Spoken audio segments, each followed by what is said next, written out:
He's going Ryu right now. Okay. Yeah. Um, Okay, I guess he went is- Ryu. but I feel like Ryu would do better, but not significantly so, because back air and like everything is still good. Yeah, Ryu's neutral is kind of annoying to deal with, mostly because like if Ryu hits your shield, it's almost like DK doesn't have good enough out of shield options to just stave off the pressure. And you'll see that here, Yeah. like every time you take a hit, especially from back air on shield, it's kind of like safe. Huh. Given that you don't obviously get power shield and land right in front of DK's face, but Yeah. um, I mean, it's already working out because I guess DK can't chase him in the air either with aerials. yeah, Jesus, that's and the darn. confirms like Neither character gets rage in this matchup. I can already tell.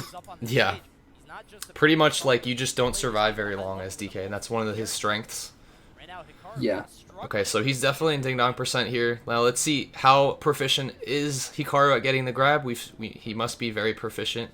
I didn't get to watch a lot of his matches, but I want to see what kind of baits he has leading into getting grabs, because sometimes you both know that he's going for it. There he goes. All right, he eventually gets the jab grab. Okay. Yep, he just ran in like shit with a projectile, and that was it. I feel like Sue gave him that free grab though, with too many projectiles. Yeah. Oh, this would be like not. This is 9 damage. Okay. Yeah. He went for I guess a mix up there. I guess with no reaction, he would have gotten double back air. If he waited for air dodge, he could have got it also. But all right. Oh, this man's getting freed up right now. Okay. Oh, he baited out that, which would be really hard. Ooh, nice footstool though. I think that should have been a sock there. Ooh, back air. Yeah, it looks like DK can't really contest the back air as well from Ryu. Okay, so here's the problem. You gave DK a lot of rage, and you didn't end him when you should have. So now Ryu is in kill percent. Yeah. Let's see if he gets punched for doing more fireballs, because you can see he wants to space fireballs, but isn't, because he's like afraid of it. Oh, that's Oh, it. he went... Wow. Did he actually... Did he release the focus attack? Yeah, he did it too early. But it just missed. Oh, wow. Yeah. He's just like, yeah, I earned this. Hikaru is very aware of the camera. It's really funny. And I feel like he didn't even earn that game. Like, Sue just gave that to him. Sue's just too. like... Well, is it, Were these... This was top 96, right? So these are best... Top 16 losers. Okay, so it's best of 5 sets. So Sue is like... Okay, I have this Ryu that people may or may not know about. He may have even played Hikaru with it before and had success, and I think he did fairly well, but he just missed that one Shoryu at the end. And like just left DK in rage. It basically gave DK aura. Yeah. More or less. Like, if it was a bit cleaner, we would have had it. Okay, this match. Okay, so now we're gonna see the Lucario DK matchup. Now I noticed that he goes for the 0% catch you off guard into aerial cargo up throw up B. It does so much damage. I'll be honest, I don't opt for that ever, because if you react with any sort of mashing input at all, DK will never leave the ground and you'll pop out of the cargo. So I guess it depends on whether or not you catch him off guard. That's definitely gonna kill. Wow, he just ran at him when he was throwing a projectile in. Yeah, no, Hikaru's looking for projectile tosses and just bodying Sue for it. I noticed the first stock Hikaru for like an airplane on the platform that would have probably killed if it connected. All right, he's getting a lot of grabs. I'm seeing so far. Yeah. Sue in general is a very grab heavy player. Because Lucario has one of the best dashes in the game, or foxtrots. One of the tools that it looks like Sue likes to use, most Lucarios like to use, is the falling like on your face charging aura blast. Ooh. And I noticed the first time that he fell with the charge aura, Hikaru reacted and just up tilted him like before it could pressure him. Because once that starts hitting DK, it's like, wow, he upbeat out at low percent. That was nice. Yeah. One thing I'm noticing is whenever Hikaru's cornered, he tends to roll mid-stage, and Sue's calling that out really hard. So like Hikaru's doing his best to like not get cornered because he always makes bad options there. Yeah, such is the nature of DK, I guess. He only has so many options. Oh, this is gonna kill. That's it? Yeah, that's it. Oh my... Oh. He just shrugs. I love Hikaru now after just seeing that. But like, Sue just gave him that. He didn't beat versus neutral B for like free pressure. Yeah, I almost feel like I don't know. Like I feel like there are options that he probably could have spaced a little bit more safely, but Hikaru's just really just capitalizing. Anything in front of his face, he's getting the grab. Yeah. I mean, he's fishing for it too, so like, you know, Sue has to watch out for that. That and jab grab are the two big things. The thing is that like when you're fighting a DK and they obviously know the percents, is if you give DK the stock lead, he has the ability to just go for that. So Hikaru knowing that he's an advantage, like he's gonna be able to go for grabs a lot more. Although that did come down pretty close. I think they were both at around the same percent that last stock. Yeah. I mean, I know that Lucario can't really risk like out neutering DK for long periods of time because back air and like all these tilt. Oh, wait, I heard about this. What? Like Sue could win that game if he just didn't choke, but he's just gonna. He's gonna get shit on. This is gonna be atrocious. I'm interested to see how this goes down. I am so concerned. All right, we got the bread and butters dash attack up tilt. Now Luigi is in the air, which is a problem. Oh my god. He conditioned him by not going for those entire. Like he kept going for like on stage like back airs and like up tilts and like safer options. So there's no way Sue's ready for just raw fair. Yeah, something I noticed about watching Hikaru play, he's not afraid to throw out forward airs and down airs. Like, I don't know. Yeah. Like once he has a read. Oh, that was so good. He was dead. That's it.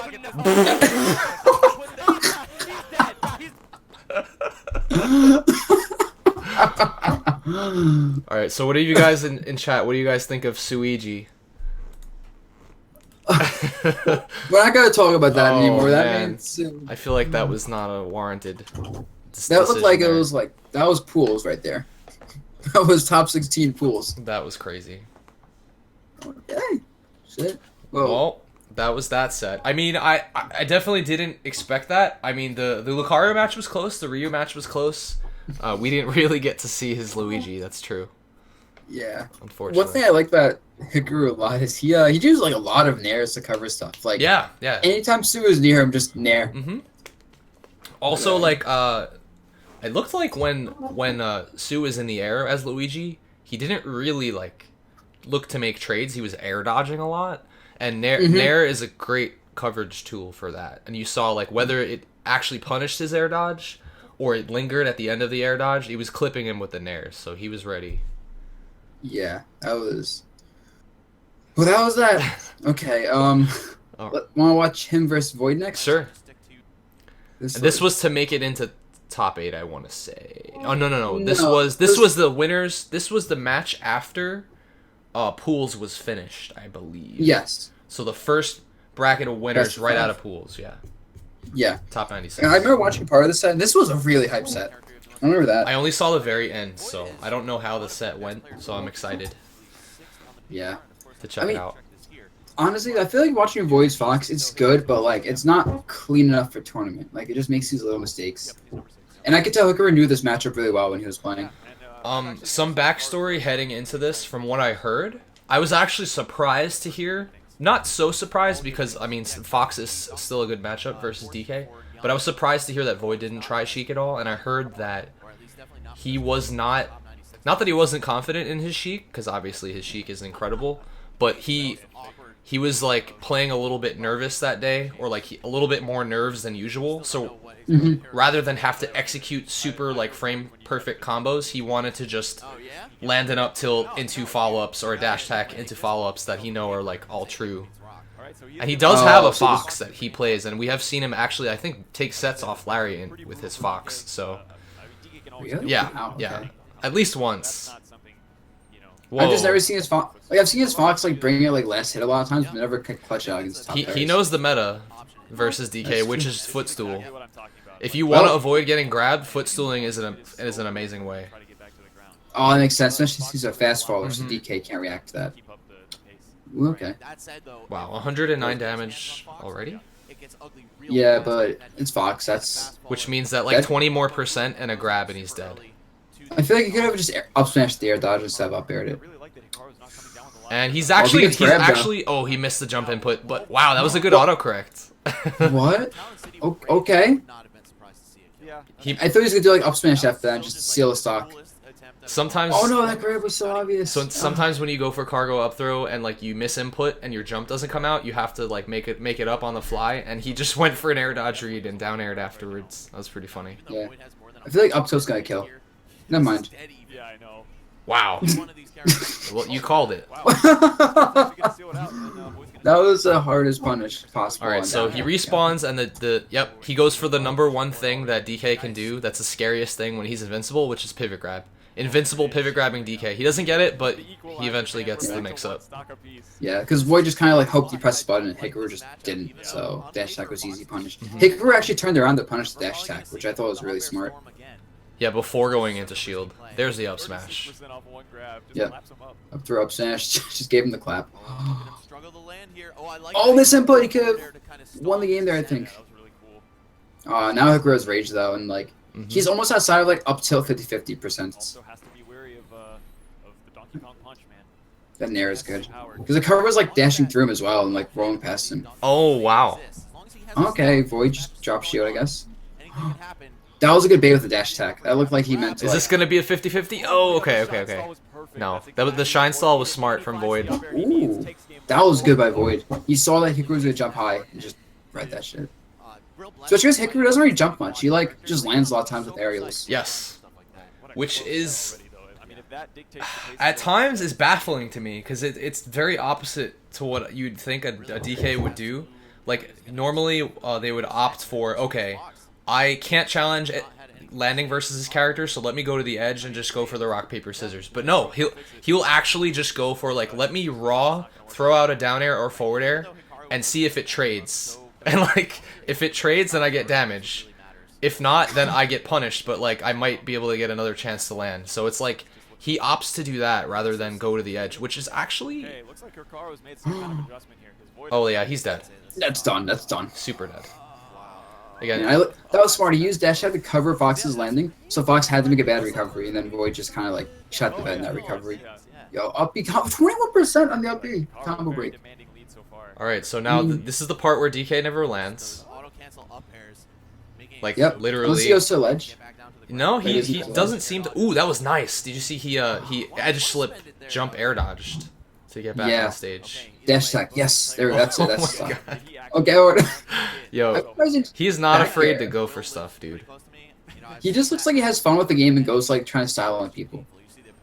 This up air is so stale. It's never even gonna kill DK, I think. All right, well. Never doubt it. It's up there. I guess.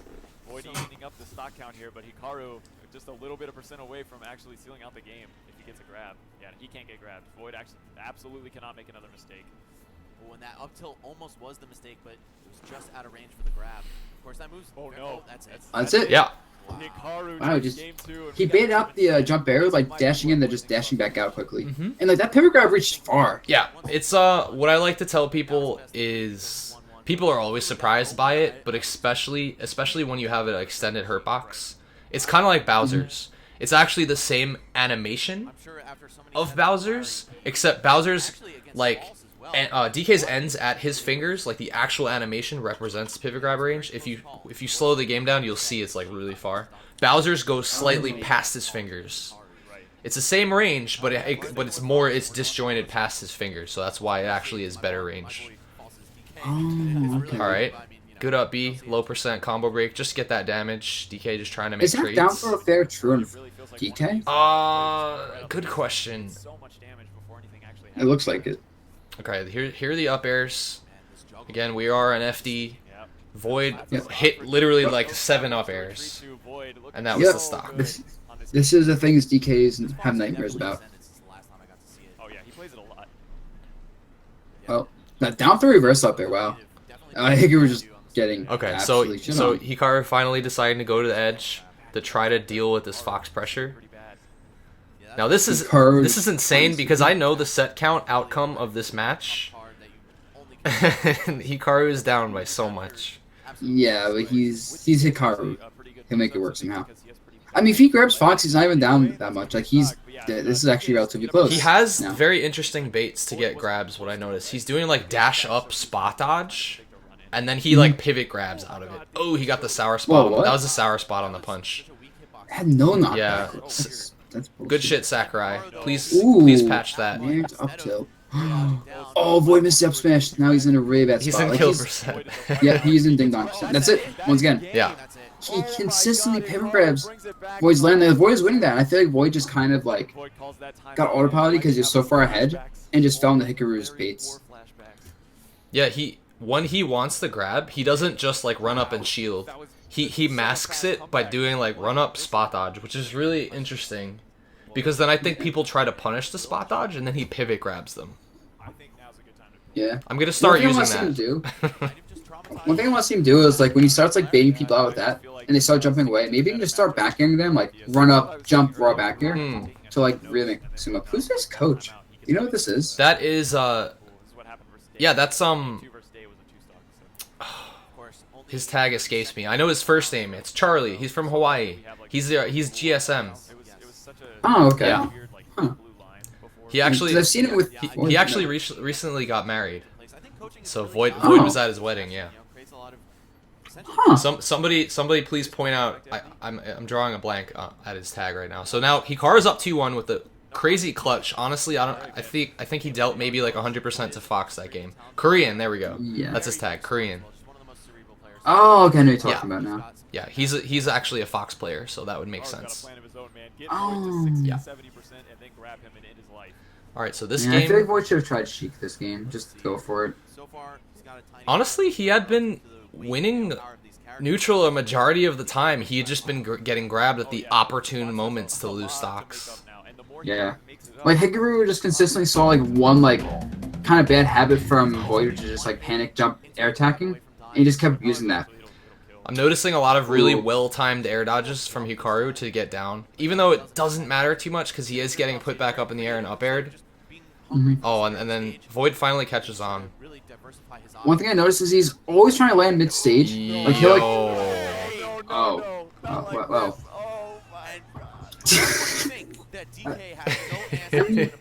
Yeah. Like a good roll read. Like, I was about to say before he just killed Void at 50. He always tries to land mid-stage, even if he gets hit for it. So, like, whenever he lands, he has a lot of room to work with again.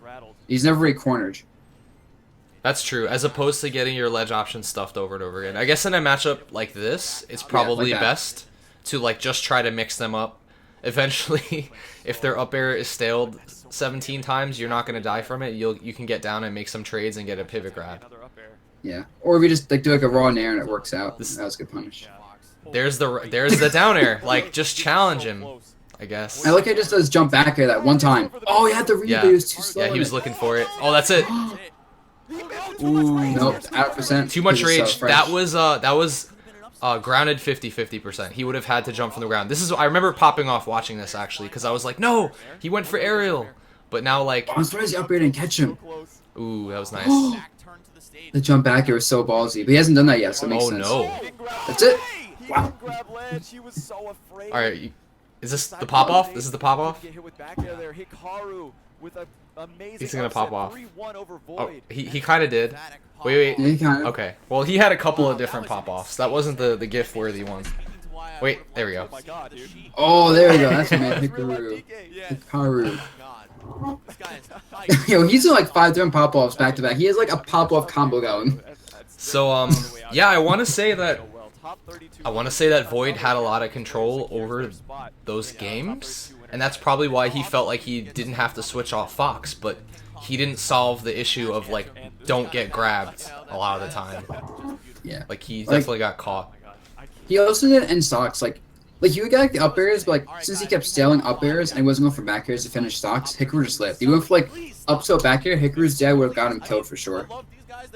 And he could have done that. Even he could just up smash landings when he conditioned him with up airs and air dodges and stuff. That's a good point. Someone in my chat said one benefit to Hikaru not going to the ledge much is that people can't get used to his ledge options, so that maybe that's how he gets away with that side B. Like the one time he's on the edge and you hold shield, Like, oh, you're right. because he's never on the edge, so like you're not there to see what he's doing every time. So like holding shield at edge is generally like a safe option until you figure out like what people's ledge options are. So that's interesting. I'm also not sure how much experience Void has versus DKs outside of Larry, and Larry's DK, of course, is like just fundamentals as opposed to like DK knowledge. So he might not be like experienced enough to know how to space around side B at the ledge, and like still play a ledge game. You know? Yeah. Something that I wondered, like his shield definitely looked pretty healthy. I feel like we know this. Any DKs in my chat? Does rage affect the side B shield damage at all? I feel like it doesn't. I don't think it shouldn't. It shouldn't. Because rage doesn't affect damage. I think I can check right now on Korean Hammer because I'm actually curious now. But I think it's just so much worse than it used to be, though. But it's just that much shield damage. Because let's see, it does 35 shield damage, and I believe shield health is about 40 in this game. Let me check. Wait. It's something like, yeah, shield health is 50. It does 35 shield damage, and also because all the hit stun is probably doing like 40 shield damage, we factor in like shield stun. So, and considering when you hold shield, you're losing like a lot of it per frame. Right, it deteriorates more rapidly as you hold it. Yeah, so I feel like he definitely caught him holding it there a little bit. Also, shout outs to Styles for the sub. Sorry I didn't shout you out. Appreciate it, dude. Yeah, the thing is now you have to like chill and like really not even instill fear, but just really recognize like someone holding shield in order to break their shield with the side B, or you have to damage it like pretty hard with the move beforehand.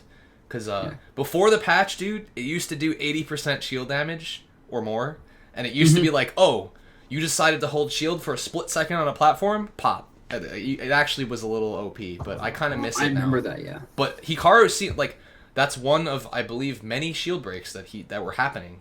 I'm pretty sure we're gonna see at least one or two more in the remaining set.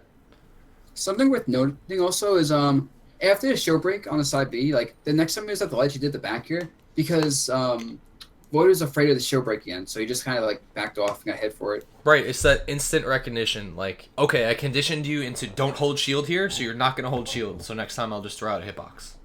Yeah. And I'm sure Void is probably expecting like the first ledge option to be like a back air or something, because who the hell just does drop ledge jump side B the first time? But yeah, okay. Hikaru versus Esam now. Okay. This one is gonna be funny because Esam came up to me afterwards and was like, he's like, I lost to a monkey. And then he told me like what happened, and I was like, no, you fell for the DK 101. He's like, I didn't know DK could do that. So you guys will get to see what that is. Is it gonna be something like dash attack into a grab? You'll like see. Down to grab? You'll see.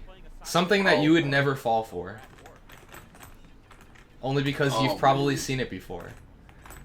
It's. I've mastered fighting DK because of you. Imagine like, and that's why like when I saw that you were in top 8 winners, and I was like, if Hikaru somehow makes it to you, like I feel bad, like because he's running into Rosalina's, and then he could possibly run into Sam, who mains Rosalina, and that's. Yeah, I mean he's beaten Fallen, but like I played him in friendlies, and I think even we played friendlies, I went 20 and over him in friendlies. Yeah, and they were like multiple like 2 stops. It's just not.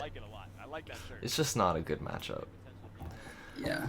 And I always tell people, and again, congratulations on your amazing victory. I had a lot of fun watching the sets from the sidelines and like cheering you on. Because I will always cheer you on as a player, even though your character is like the bane of my existence. It's fun. It's fun to watch you make those runs at tournaments. I mean, you play Cloud now, so it's okay. Yeah, right. That's true. Yeah. I mean, Hikaru lost to 2 Roses. He lost to Kiharu and then Aba. Yeah, it just kind of puts the nail in the coffin in that matchup. Like, we all, like, he made the glorious run, and, like, he still ended by Rosa, so yeah. And, like, Aba's Rosa isn't even, like, that good. It's like the definition of a pocket Rosa that knows what's done. which makes it much worse. Ricky thinks But I didn't really see the set though, so Ricky thinks DK Rosa is 8-2. I don't know if it's 8-2, but maybe 65-35, 7-3, something like that. it doesn't matter. It's bad enough that you shouldn't play it. Right. That's all that matters. Hey. Okay, let's see. Now this matchup has been one that I've wanted to play ESAM for so long in bracket because I have a lot of Pichu experience now. I heard that Hikaru played ESAM once in a friendly, even though it was only a single game when ESAM went to Japan, and Hikaru slapped him. So this will be interesting to see.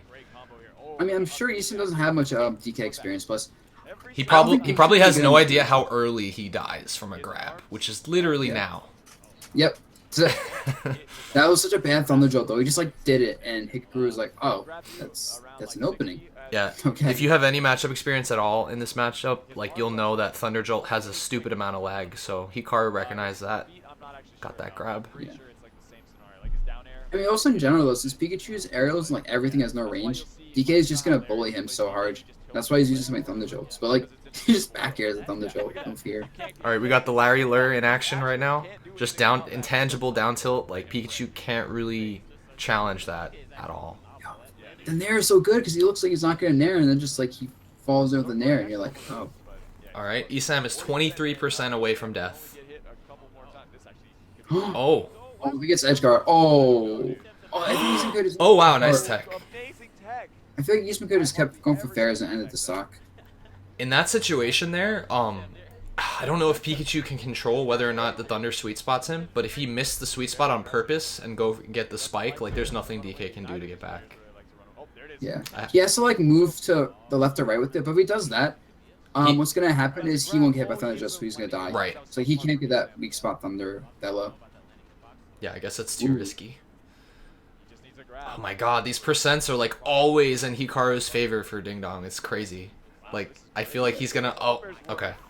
No, never mind. He's gonna die. So that match, it looked like Hikaru constantly like trying to land at Pikachu was what ended up with that up smash at the end there.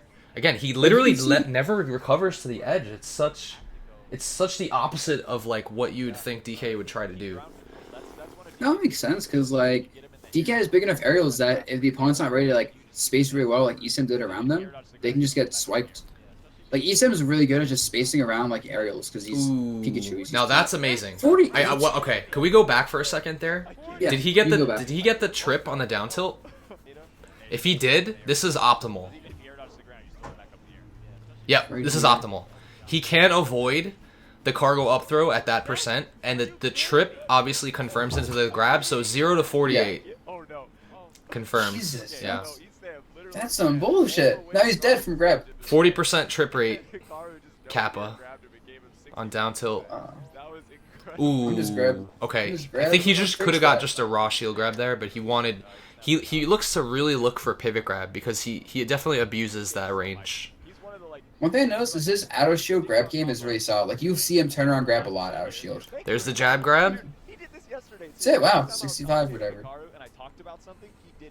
Yeah, he's really good also at knowing the percent for jab grabs work. Like, he, like, doesn't bring people outside of jab grab percents ever. Generally, you don't want to go for jab grab until it's, like, literally right before the percent where it's going to put them in ding dong percent. That way, it's not too low that it won't combo. So, he's racking up that 5 damage from the jab just to put them in ding dong percent, and then you get the grab, and then that's it. So, ooh, he's getting that last hit dash attack is so, like, deceptive how long the hitbox stays out. Yep. I like... I'm surprised him for a grab, because he could just, like, hit shield with a dash attack or poked it. So I feel like Eastman had no reason to grab with his shield being so low from neutral B. That should be a stock. Yeah, Pikachu's not going to get a confirmed... that was a good DI from Hikaru there. Off the down throw, if you DI fully away, Pikachu can't really get anything, but he does get a mix-up. He'll have a chance to like read an air dodge or something. But a little bit of a lead here. Uses the platform to land safely. Like, he doesn't land with an aerial, he just lands with a shield because no landing lag. This is this is one of the better stages for DK for that reason. Ooh, is that a drop nair? Oh, that was another sick situation, and he up beat off away from the stage first in case Thunder came out. That was really smart. And he's dead. Did he catch that? I want to see Isam's reaction. I just want to see what he caught because I think it was a quick attack. He just jabbed. Yeah, just jab grab, tipper jab. Yeah, like, he just Isam just walked up to him. Just wasn't ready for like the big hands. Yeah. Isam just smiling like he talking to Hikaru like as if Hikaru understands what he's saying about like the grab. And it's like funny playing Isam because like he'll like compliment you between matches and stuff and like comment on things like, yeah, you knew that was gonna kill me. I didn't know that was gonna hit me. And like you'll kill him with something that's awesome. He's like, wow, that's super good. Like he'll just say something like that in the middle of the set. It's funny. It's so hard to concentrate sometimes when playing him because like it's like you feel like you're playing friendlies.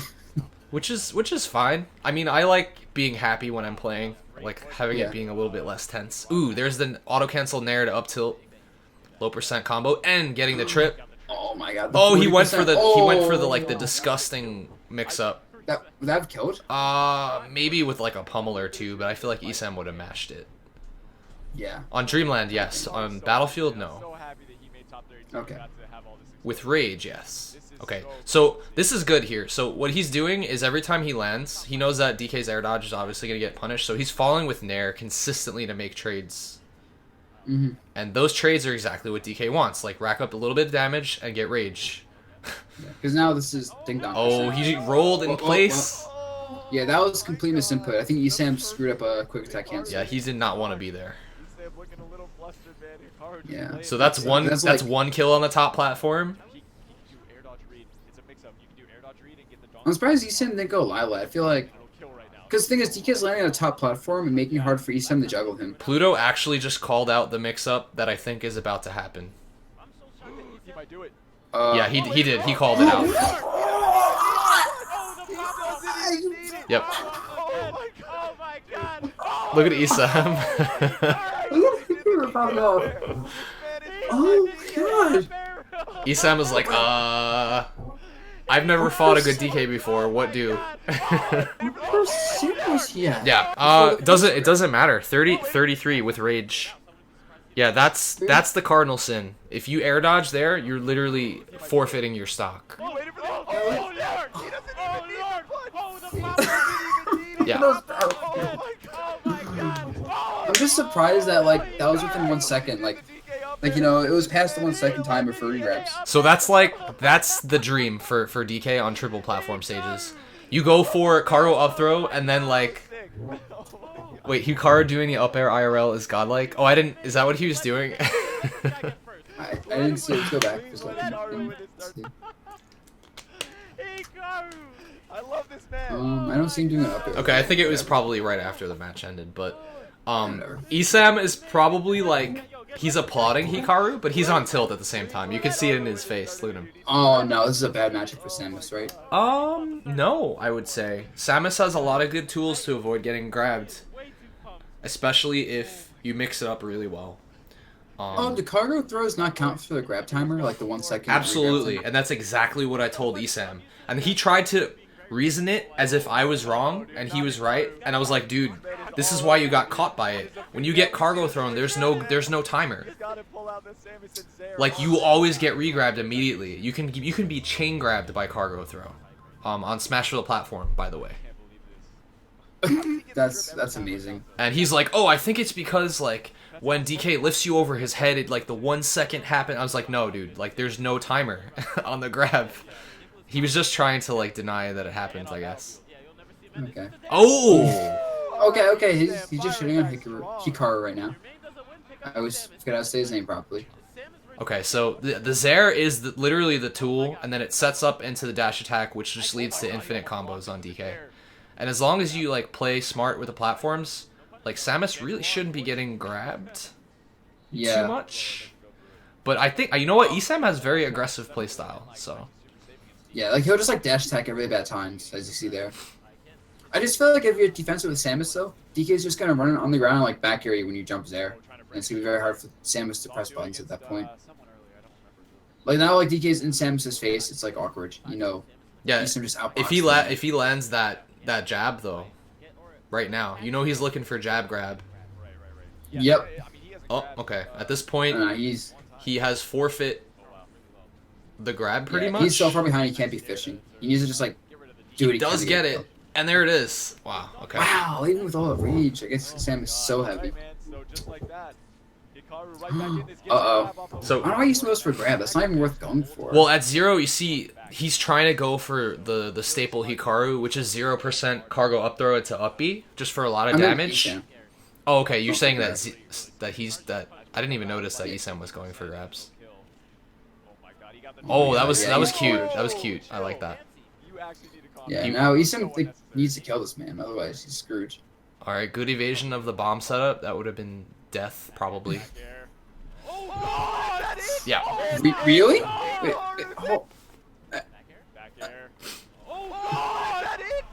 what percent was that he got back here initially? 35. 47.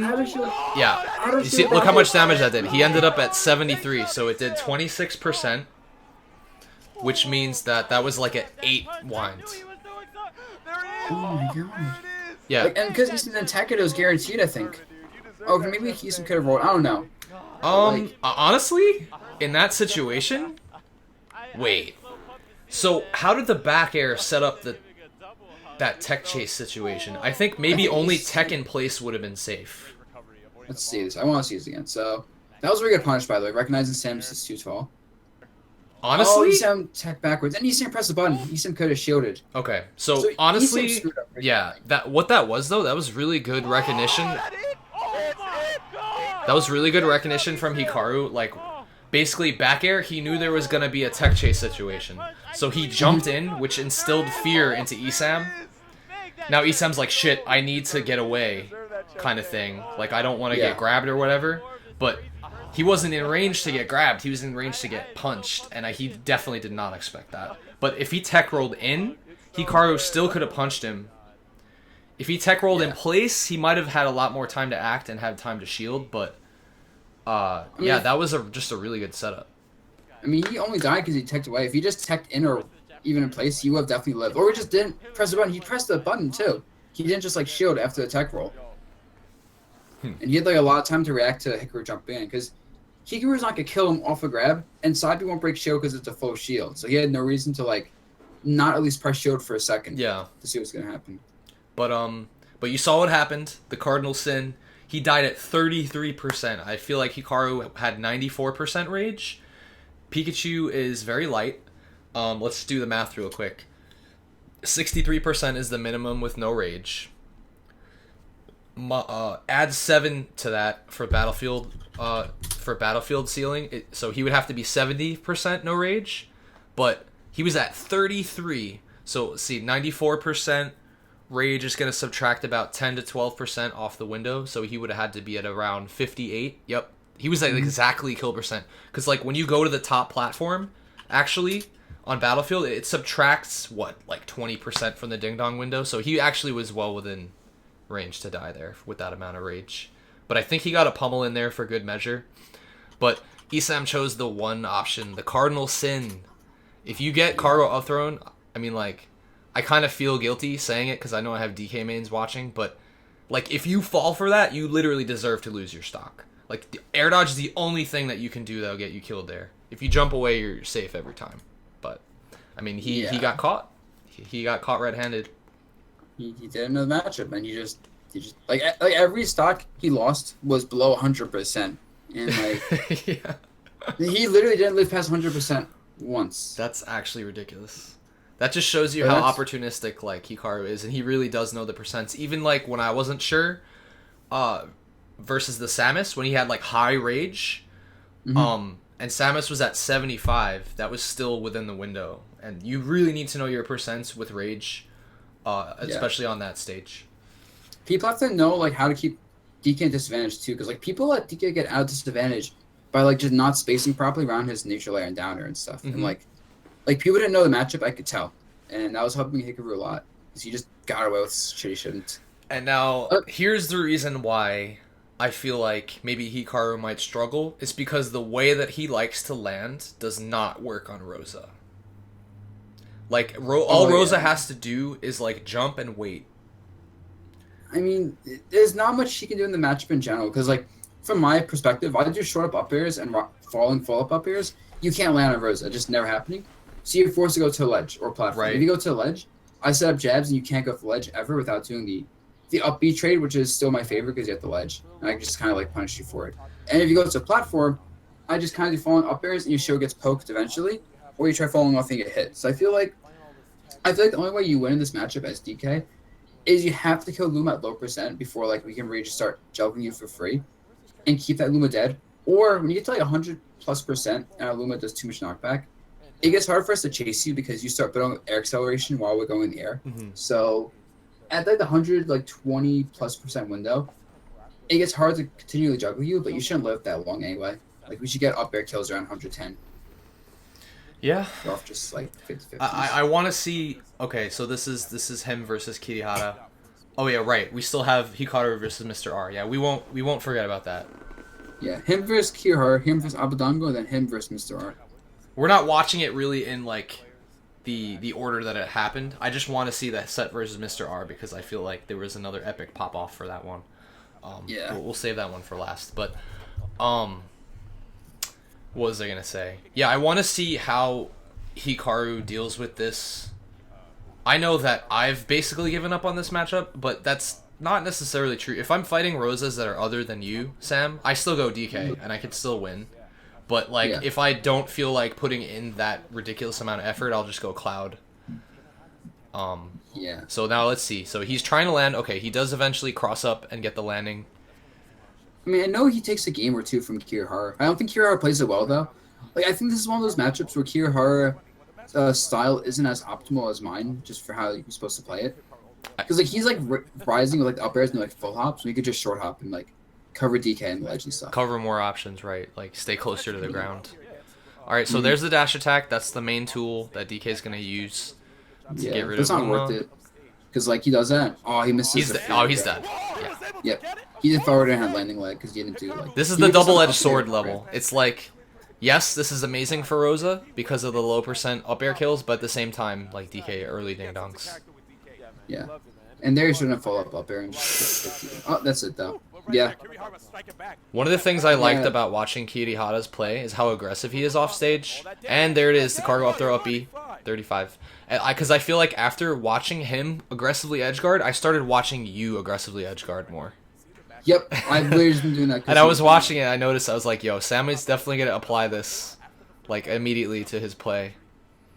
I was happy about that. Yeah. Man, Kirihara was like, he has the best offstage advantage state by far, and I'm not sure for juggling who's better. We're probably even, but like he just ends stocks with things I wouldn't even consider. This game is a lot closer than I thought it would be for this matchup, but that just shows you that Hikaru just again, he's just making trades where you don't think that he should be able to. Okay, he crosses up there. You notice he's also, whenever Rosa's jabbing, he just tries back airing Rosa and Luma. Like, he'll take the damage to hit Luma away, and if he kills Luma, it's so worth it if he can just get back to this neutral. Or even just the damage in general, the trades are worth it because Rosa dies so early. Wow, that empty jump into grab, so I think he should have dash stacked. If he dash stacked Rosa going to ledge there, he could have killed Luma and won the game, I think. I mean, he gets it now, but I feel like now he's outside of, like, the window for rage kill. He might be? Yeah, no, he definitely is. And he notices that, which is why he's just going for damage now. Oh my god. Oh, that was smart. Yep, jab kills Luma. Wow, jab barely did enough. Yeah, Kirihara just got scared of the ledge and did something, and Hikaru, like, reacted. I want to say that this is one of the first times where Hikaru has actually been on the edge more than, like, 3 times a match. That was so good. I like how he took away the jump with, like, jab, I think, because Kirihara tried to jump out of, like, the juggle and he got jabbed for it, and it's up tilt. So he had no landing options left. Because down air loses to, like, DK stuff. Yeah, he capitalized there. He went for the jab sweet spot up tilt. I feel like, yeah, the spacing wasn't there for the sweet spot, but then, yeah, he just didn't have a jump afterwards, and he covered him, knowing that air dodge, or I guess down air, was his only option. Yeah. Yeah, game 2. I like Smash Fill as Rosa in this matchup because you can never land against Rosa on a small stage like Smash Fill. You just can't. Alright, we see Kirihara waiting now for the air dodges. And again, Hikaru being forced to go to the edge. Yep. Where we He's haven't trying to seen jump that. off and- We haven't seen. We've watched a bunch of sets, and like he's been able to just challenge and get down. Wow, that was a good air dodge timing. Yeah, he knew just when Hikaru was gonna go for the air dodge. For punish. Okay, this is actually scary. Yeah, if Kiri gets like he's at ding dong % right now. He wanted pivot grab. Yeah, no, if he got that, that would Yeah, that would have been the suck. game winner. Ugh. Yep, the back air. And Hikaru just pressed a button, so he couldn't even like air dodge Yeah, that knockback angle, if you're not ready to DI, is so devastating. That was a good reaction. The Nair forces an air dodge. That was a godlike Nair. Did you see how he started off in the front and then drifted back? That's the way that you always want to land with DK, if you can. Mhm. Because the positioning when you're behind someone's shield after a Nair is perfect. Wow, did he just get up? Yep. He just got up. Yeah, he acted too fast. He's so scared of the ledge. He's like Hikaru's not gonna trump him at that %. He'd rather go for grabs. I feel like And wow, He that doesn't was need to so activate. good. that was smart. Yeah. That was not necessarily that safe, but like it just killed Luma. It was the perfect spacing for it. Yeah, no, it's worth it because like Rosa isn't gonna be able to like juggle DK too hard at the low % DK's at with just Rosa up airs and stuff. At least not that easily. Ooh, this is scary though. Okay, Hikaru, Kirihara missing a juggle there. Taking that raw punch. And Luma's dead. Luma like tried for dear life to stick onto the stage, but like just clipped the edge. Yeah. This is the problem is okay, he got it. Oh, this a grab is it. He should have went for the grab, that would have probably got him. Oh no. See, like Kiri's waiting for air dodges. I think he could just go for attacks like that more. Oh, you could have tilted Luma for a kill. Yeah. He's gonna die. Yeah. Because he's trying to avoid the ledge, because whenever he's on the ledge, he gets his life destroyed versus Rosa. So now he's Can we go back for a second there where Hikaru landed with Nair? Did he have an opportunity to grab where he went for up tilt? you can find that point. I don't know where that was exactly. It was literally like right before where he landed, and before like the ending situation. Let me see. 6. It was right here. Okay. Well, he was getting the up tilt for damage. Yeah. So. I wonder if he didn't shield after the second Nair hit, if he could have just like followed up for a back air or something to kill. Because like he shielded thinking the Nair didn't hit. He lost a lot of potential damage. Oh, okay. Yeah, the fair was a little unwarranted, but definitely like characteristic of Hikaru's play. He honestly just doesn't care a lot of times when he's landing, and he'll just like throw out moves. So, but you can see that this is the one matchup where you don't even like really trade when you're landing if you don't get past Luma. If you throw out a hitbox, Luma's just like okay, and then like you just get clipped. Yeah, it's yeah, it was very frustrating because like if Rosa gets hit though, she can't afford to get hit. Like 4 or 5 hits and she's at ding dong. Yeah, it's true. And we saw that Hikaru had instilled fear enough that he was catching that instant ledge get up at ding dong %. Oh, that almost was a stock. That was close. Oh, if you just short up Barry, could have frame chopped. Right there, I would I would go for up air just to keep the stun on Luma, or continued up tilts because I think he had enough damage on Luma just to keep it in stun. Oh wow!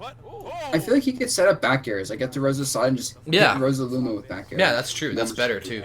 Actually, I like that.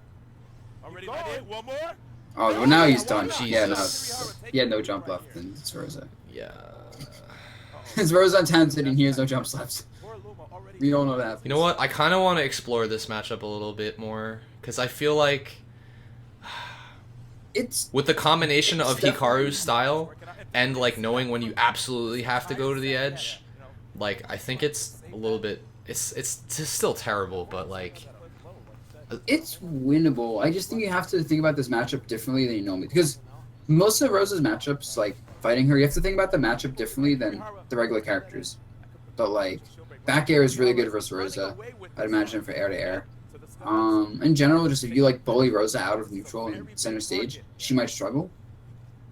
Just don't let her have grab. If she gets like grab up air, up throw up air, you're done. And watching this set also reminds me that I think when I play versus Rosa, I'm a little bit too linear in how I deal with Luma. Like I never really thought of like F smash Like, if I see that Luma, if you're chilling in shield at any point, like, if I can get an F smash out, even if it just hits your shield, as long as it clips Luma, it sends her, like, super far. Oh, and this is... down tilt Luma. Oh, God. It just gets stunned. Like, you can just... And jab also knocks Luma out, so, like, you can use jab or down tilt. And LP is also pretty good at versus pressing a lot of jabs. It just goes through jabs. Yeah, this was just bad, I think. I think this was just, like... This was, like, a Super 4 Glory pick. But you know, it can work. It's Little Mac on FD. Yeah, and Versa is not amazing versus Mac. Like, she probably beats Mac, but that's just because she's a better character. Wow, did that not even hit Luma? That hitbox. Yeah. Since Versa's so, like, floaty, down tilt, like, only works, like, 10%. Ooh, oh no. Oh no, that was unfortunate. Could this be it? Yeah, this is it. Yeah. Falling up there? Oh wow. Oh no, he just has to be like falling forward and he gets suicided for the kill. Or even just not even suicided probably. It doesn't matter though. Oh jeez. Like, and Hikaru is just like he's just trying to forward smash Luma and yeah, that's it. He's just like, oh, you have no options. You're Mac. Jeez. That just felt bad. Oh, give it up. I always love. Your heart like came and like pop off after that because it's. Like, I love seeing how happy the Japanese players are after, even like no matter what, like after their sets with each other, they're just like smiling and like it's either like an anguished smile or like a pop off smile, obviously, but like even like Abba when he loses, he'll smile. He's obviously disappointed in himself, but like he's also proud of his other like Japanese brethren. Yeah. It's definitely different. They definitely just enjoy the game more when they play. You can tell. But like, I don't know. If I was Hikaru, I could not be enjoying the game after that matchup. Yeah, he didn't do bad though. I think it was just a couple of key situations where he could have had a little bit more advantage if he just like 0 to death Luma. Like he had a lot of like good one-touch kills on Luma, but if you up tilt and knock up Luma, like it should be on you to kill Luma at that point. Like I think you should try to. I mean, I think if he just went for back airs when Rosa was in the air, it would have killed Luma because Rosa can't contest the back air range, and it would have forced Rosa to air dodge, but probably still get hit. So like yeah, because it would linger the back air hitbox on Luma also. So that's a good point. If you knock up Luma, going for back airs at that point is actually smart. Yeah, back about jabbing Luma and down tilting, like, to mix it up and just kill it, like, it should be hard for us to out-neutral. Because, for example, Bowser's actually good at neutral versus Rosa, because jab and down tilt and forward tilt are actually obnoxious. And we juggle them harder than DK a lot of times.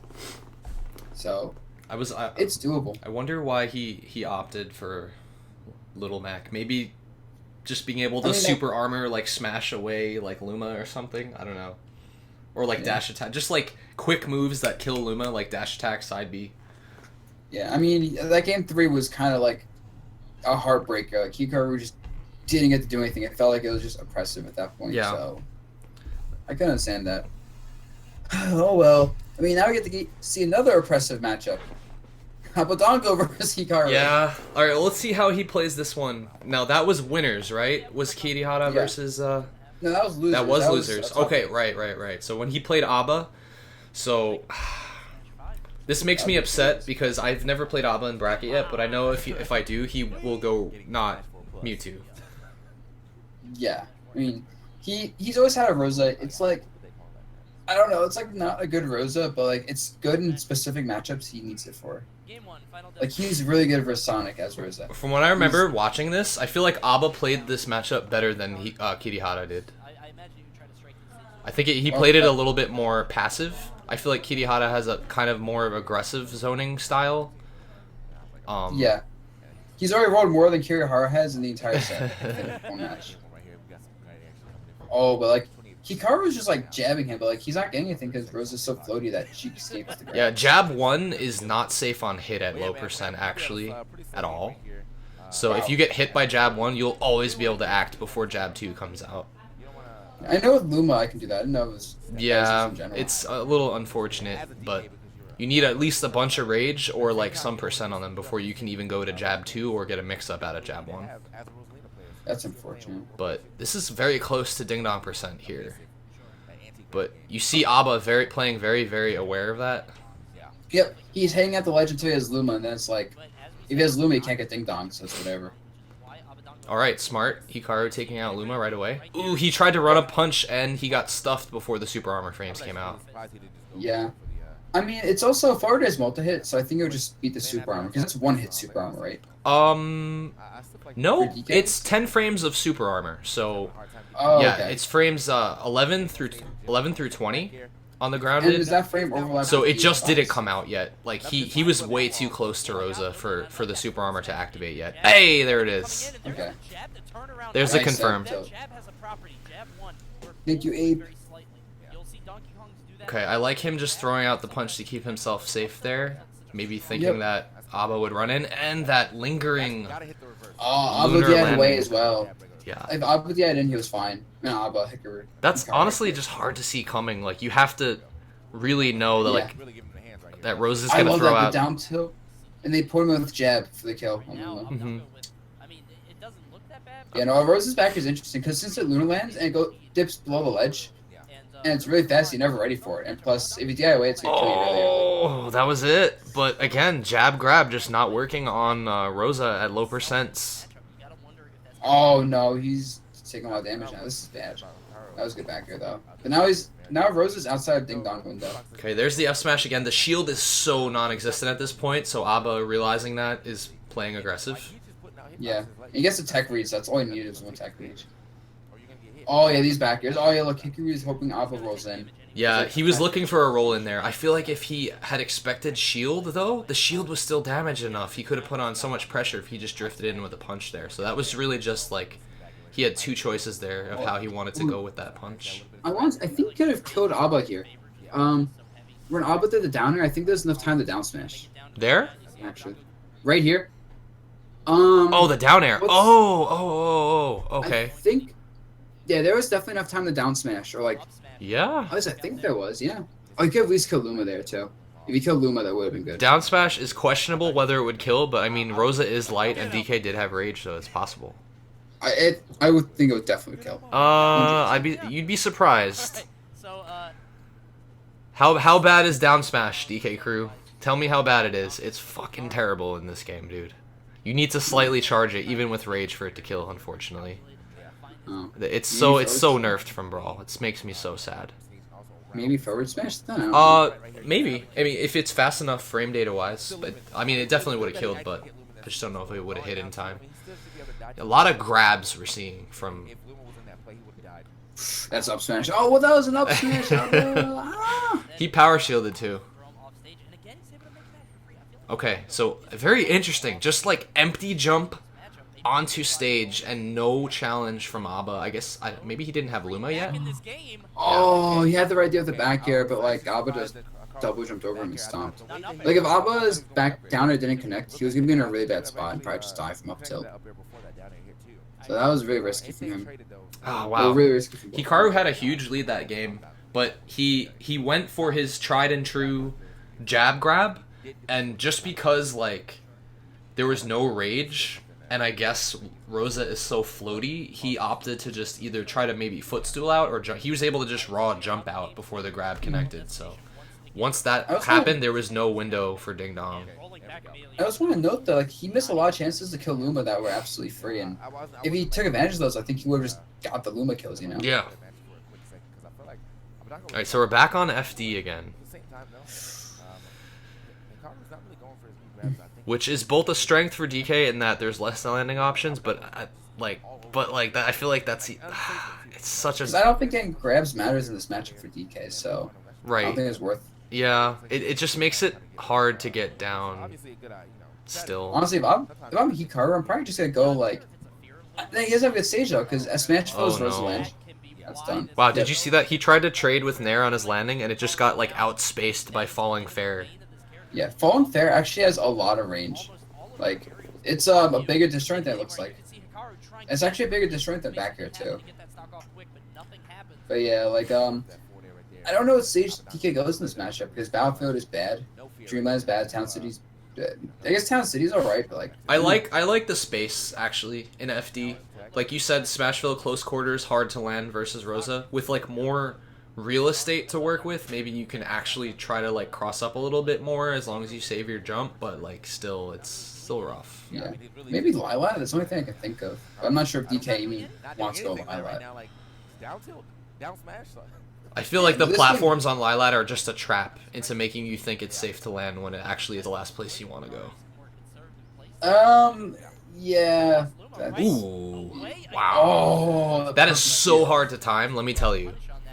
Forward smash only hits on 2 frames active, so hitting a ledge get up actually takes like precision. He was very close to hitting it though. Yeah. I mean, Luma's there. If Luma's there, it's easier hit because lag, but still. That's a good point. Like, super risky. Cheeseballer points out, grounded up B does get rid of Luma easily, but I did never see Hikaru do it. Afraid of the punish, I guess. Yeah, like, dash attack is good and a little bit less committal than the up B. The up B is good, but, like, it's very, like, it's situational. It's like when you have, like, Rosa's back to the edge, or, like, Luma hiding behind Rosa and you can't get to it any other way and you want to, like, armor a hitbox or something. I wonder what's going for the like edge guards on Rose, like the run off stage, up B, her recovery stuff that used to do to me. I feel like Hikaru could do that. Yeah, there was a situation earlier when he had Rosa off stage. Bless you. He had Rosa off stage and he opted for like something super aggro. He went for fair, and I was like, wait, no, don't do that. You could just do nairs or uppies, get free damage, and like set up so that Rosa doesn't have her jump. She has to up B again, and that's when you get like nair stage spike, back air stage spike. Dare with really good timing, although I really don't ever hit dares on you because you know how to avoid the spacing and the timing for it, but still, like, if you're patient in that situation as DK, you can always hit a nair or an up B for, like, tons of damage. But again, I think that's, like, a matchup knowledge thing, and also, like, my DK specifically, and we haven't seen this very much from Hikaru, again, he's very, like, stage-oriented and stage position-oriented, and, like, landing to the stage, making trades, crossing up, trading with nairs. I play probably too much around the edge to a fault, but in that same extent, I'm, like, comfortable with, like, edge guarding. Like, that's basically what my DK does. And I think that's what DK has to do in this matchup sometimes, when you know that Rosa's not going to fall for her grabs. Yeah. I mean, just because grabbing Rose doesn't do much, so, like, you need other ways to kill. And going for raw tilts isn't good enough because it has to be so late. Alright, well, he killed Luma early this game, so let's see what he's able to do with it. And now he's back to neutral, so he should be able to, like, just beat Rosa in neutral. There it is again! That was good. Run up, spot dodge into pivot grab. Like, it's so... It's actually, like, a mind game, because, like, DK is just, like, flashing invincible, and it's, like... People just hold shield because they expect you to, like, do something out of it, I guess. Interesting. He tried landing with his punch and he lost it. Yep. He has no jump. That's bad. That's bad. What he could do, he could just fast fall air dodge and take the damage but get his jump back when he lands. I think that actually would be super important for DK to, like, land. Because if you have your jump back, you actually have mix-ups against Rosa. You get re-hit. I would say that's a very unexplored option by DK in general, and I definitely don't use it enough. Fast fall air dodge is super good if you're trying to get past like a giant hitbox like up air. Oh, this should be a kill. Oh my god, that's how did that miss? I mean, when Rosa's falling from up B, she spins. Like, let's go back for a second. That was disturbing. Like, how did that miss? So look how she spins when she falls in general. So like here. Oh my god, dude. And her hurt box, look, it went underneath her hurt box, and then she grabbed the ledge. Maybe expect the fastball there. What about the fastball? Okay, that's a situation where as long as Luma wasn't there, which I don't think it was, that's where down smash covers all options. And down smash would have killed. But forward smash still should have hit, but goddamn, that was unfortunate. That's gonna be a tilt maker right there. Yeah, and just bad day again from back air, and that's the stock. That was Hikaru being like, god damn it, I should have down smashed, and then he just like raw down smashes like. You may have been hoping Abba rolls or something. Yeah. Oh, that's. Yeah, oh jeez. Oh jeez. Okay. So he gets down. That was good up. That was really good time by Abba to avoid the double up airs. Ooh. Down tilting Luma when Rosa's doing ledge jump is smart. If you just reacted to Rosa jumping there. Okay. Abba just covering landings here. Hikaru getting down with air dodge. Then again, run up, spot dodge into up tilt. Yep, and actually it clanked out Luma's nair, but still hit Rosa, so that was really good. Oh, if he like dash attacks Rosa as she jumps. I feel like he had an opportunity to take out Luma there. Oh, and he can't just jump a Rosa like this. Oh, that was actually nice. Yep, that's the normal nair setup. Ooh, that was really good by Aba. Yeah. Aba saw that Hikaru was just going to mid stage with double jump and just completely took away with back air. And he had no options left to recover. So was that a straight FD set? I think so actually. Yeah. No, game 1, no, that was Town City game 2. Was it? Oh no, that was that was straight FD. So this was winners. So the adjustment that Hikaru made was like, okay, like, and I feel like all the games are pretty close still, except for that last one. Yeah. Just for Hikaru's style, like the real estate of having like different, like a large stage for him to just like try to do his real. Honestly, he has really well timed air dodges. Like as long as you're not just preemptive, you never want to preemptively air dodge versus Rosa. That's a no. Like, when you don't have a jump, though, the only thing you can do as DK is, like, okay, try to fast fall air dodge or, like, well-timed air dodge to avoid up airs. And he did kind of, like, he still got juggled a lot, but he did make his way down. On the smaller stages, I guess that's going to be a little bit harder to do. But when he played Kirihara, like, you saw the stage choices were definitely different. So I wonder if that was maybe Aba's preference to go to FD a lot, and Hikaru just, like, also going with it. Mm-hmm. We saw Hikaru take a game off Kirihara on Town and City, though. So that's like the risk-reward kind of thing going on. But I mean, and just, if you got a little bit better with the, like, Luma kills, you would have that. Because there's so many times that, like, if I was fighting you, for example, or you were fighting these guys, you would have killed Luma every time. You would never let Luma live. Right. Well, at that high percent at the end, I think he was just playing a little passive. He's like, I don't want to die. I'm at, like, 145. Rosa's at, like, 20. But he definitely, he had, like, an opportunity to either, like, dash attack. Cheeseballer, actually, it's funny that you point that out about the grounded up B. The only time I really like to go for grounded up B in this matchup is when I think it'll also hit Rosa. It's like a greedy way to kill Luma. It's like when you feel like you're going to catch a landing and Rosa has to take the hits. Otherwise, dash attack is always better because she can't, as long as you space the dash attack well, she can't get like an up smash punish on it. Whereas if she just shields patiently on the grounded up B, you'll take a charged Luma-less up smash from it, which can actually kill you at high percent. So or if I like forward smash, I can get an easy edge guard if I just run across and like forward air and stuff. Yeah, you definitely. Also, another thing is Aba and Kiri don't go for the edge guards too much on DK. Like if you're off stage as DK, I can actually go for falling fairs and back airs pretty easily on you, and you can't do much about it. Don't talk to me about Japanese players and edge guards because they literally. With the exception of Kirihara, they literally don't go for them, like, ever. And I want to say, if you have, I'm sure you have already gone back and watched Fatality Set versus Como. That man, he didn't go off stage once. Okay, he had so many chances to limit cross/Falcon. So many. And he just always let him recover. And it just made me so upset watching that. But that was a good display of the most aggressive player in the world off stage. And one of the most aggressive characters off stage in Fatality, and like the most stage position oriented, patient with limit player that Como is. And it was like those two play styles clashing against each other, and Fatality just capitalized super hard off the fact that like oh, you're just gonna let me recover? Okay, like I'm gonna take those risks and like kill you with down throw, wait for air dodge, back air, or like wait for you to do something. Like, I don't know. I felt like.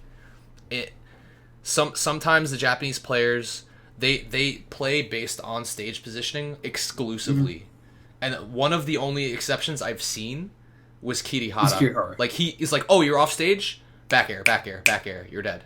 Like especially in the Cloud matchup, but that's something that you want to capitalize on, obviously, in that matchup. Yeah, something I actually noticed. The one thing like fatalities, he is like start to edge guard when it was like. Fatality versus Kirihara, that man killed Kirihara like so many times, or killed Luma, because Kirihara would go off stage, edge guard him, miss, and the Fatality would just like capitalize really hard on the miss. So Fatality is the hardest Falcon to edge guard by far. Like you have to really read that man, or like put him in a situation where he has literally no options to like edge guard him, because he'll get to his height where he can up B to the ledge, up B a little bit below it and slide up the ledge, or up B above it and fade back into it. And like you have to hit him as you have Bs to really catch that. Otherwise, it's just a 50-50. Yeah, his recovery mix-ups are pretty crazy. Like, and then if you're a little bit slow to edge guard him and he's in the drop zone, like he'll catch you immediately with the reverse up B. If you're like trying to drop down and attack him and you're not quick enough, he'll be like, okay, I'm gonna call you out on you trying to drop down before your hitbox comes out, and then like catches you with the up B. Now all of a sudden you're off stage, he's back on the stage, and now he's gonna go for down airs. Like, it's crazy. Yeah. So he's gonna jab everything you do with his get up, and you're just gonna be like, well, I'm dying, and I can't do anything about it. But again, pretty large disparity, and it's really interesting to see between something that I'd say is very, very characteristic of Japanese play is that they are very stage control based. They really do not go for edge guards too much, with the exception of like specific player styles in Japan. We've seen Kirihara.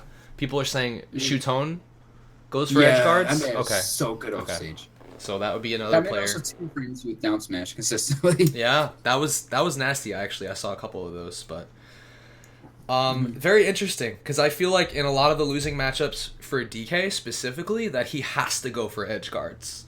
But the thing is, like, if you miss those, it could make or break the entire game. If you're banking your play style on that, I want to say. Renai goes edge guards. Oh yeah, actually. Of course. And those, I feel like their characters kind of play around that, though. Like, Renai, like Villager is a very edge-based character, so like you're gonna be in that situation so often, and the hitboxes are so lingering and like ridiculous that that just makes sense for Villager to be going off stage. It just interesting to think about though, because like that's most of Japan's best players are the ones that deviate from the meta and actually go for the aggressive off stage like game. Yeah, I think when as the meta develops, it'll be a combination of keeping amazing stage positioning, getting covering the ledge options, but also recognizing like, oh, they don't have their double jump off stage, I can kill them right now if I just keep pressuring them off stage. Yeah. Yeah. And a lot of characters can just like die off stage if you know how to edge guard with them. So but it's also hard because obviously mess up, you just get killed, so you have to like practice that really hard. That's true. But definitely, because even in America, like, look at our best players, they go off stage like Leo goes off stage all the time, like Zero off stage all the time, Nairo all the time, every single time. Off stage. Every single time, whether or not he's gonna hit you, he's gonna make you scared, and you have to know how to recover. Oh, even I'm going off stage a lot more nowadays because like it's good. Like everyone does it in America, pretty much. You just don't want to overcommit, which is something that I'm definitely guilty of. Like, I'll get a little greedy, and I'll like commit. I'll commit early, and then once I do that, you lose stage positioning, and like now you're DK on the edge, and that's bad. So at least you don't do what AC does. Did you see AC versus Abadango? At all? I was watching a couple of AC sets. No, but what did he do? Okay. So this man AC is like he's losing to Abba. He's like 40 Abba. No, he's like 80 and Abba's 40, and he hits Abba with something. Abba's like above the ledge on Town City, like near the platform. AC goes for a runoff, like jump, double jump, fast fall down here, and just dies. Like Abba's above him, he just does fast fall down here below the ledge. He kills himself at 80. I was like, that is the he like hard read like Abba doing like a fast fall air dodge or something, and just wasn't right. It just fell. Falco is like one of those characters where it's like you actually should never be off stage, but he has like Fair, which is like the scariest aerial that's like so hard to avoid, and then down air, which is like exactly, and you can catch people with it depending on the stage, especially Smashville. It's worth going for, but down airs deep under the stage, I wouldn't agree with it unless you have like hard read. But even or John Numbers, that man you can't edge guard John Numbers unless you're 9B edge guard John Numbers. Like I actually didn't watch the 9B versus John Numbers set, but he came up to he's like I was so close. I was like, shit, that would have been hype to see John Numbers take that upset. That set made me so sad because like John Numbers was out neutraling him. He won game 1, and then games 2 and 3 he got 0 to death both his stocks. Both of his first stocks he got 0 to death, and he still brought it back. I wonder how much Bayo knowledge he has. I haven't really seen him fight Bayo incredibly often. Very comfortable in the matchup, actually. Okay, I would expect him to be like one of the masters of miscellaneous knowledge of Smash. Yep, and plus there's a lot of Bayos in New York. I'm not sure if it comes to like locals. Yeah, dude, Long Island is overridden with Bayo. It's actually insane. I remember I was at one of the locals and I was playing Bayo, and so I think the top 8 for like this local was literally Mystery and 7 Bayos. And I think it was not normally like people that main Bayo just decided to go Bayo that day also. Yeah, I remember watching that. And then like you went Bayo on on Eric. No, I lived Bayo the entire time. We all just went Bayo. Jesus. It was like 80% local. It was just Mystery versus the Bayos. Yeah, that was fun. What's the Bayos tag in Long Island? Is it Masoto? Something like that? Masoto's one of them. I think, remember the Rob player? Like the little kid who plays Rob? Yeah. He plays yeah. Bayo now. Mm-hmm. Well, I mean, there's a few Bayos. I went to a Crossfire local on a Sunday randomly. It was like after Thanksgiving or something. Mm-hmm. It was actually Super Bowl Sunday that I went to this local, and I met Masoto in grand finals. I played him in winners. It went to game 5. I played him in grands. It went to set 1 game 5, set 2 game 5. Like or something like that. We played like 14 games, and it was such good practice like for the matchup for me. Mm-hmm. Not even just like because he's very patient to avoid grabs and like using the tri-platforms, but also like it just like gave me the exposure that I needed like offline to like how to SDI out of her shit, which is just really useful. And then I think soon after that I played like the next Bayo I played was I played some Bayo in pools at Midwest Mayhem Saga. I won it even though it was really close. And then I played Tyroy later in losers, and I think I 3-0'd him. Like I beat his I beat his Bayo so bad the first game that he switched to Bowser on FD game 2, and I was like, wait, what? I was very confused, but yeah, no. Speaking of Bayo, the one set that triggered me at Civil War was Kameme versus Zach. I didn't see that set actually. Where Kameme was playing Sheik, and his Sheik is so clean. By the way, it's so safe, very, very, very safe, and he has a 0% to 110% lead on Zach. I already know what's gonna happen. And then he gets caught probably by a side B, or like Zach likes to condition with up tilt, see what you do, and then just clip you at low percent. Caught him, juggled him, respawns, 0 to deaths him again immediately as he respawns.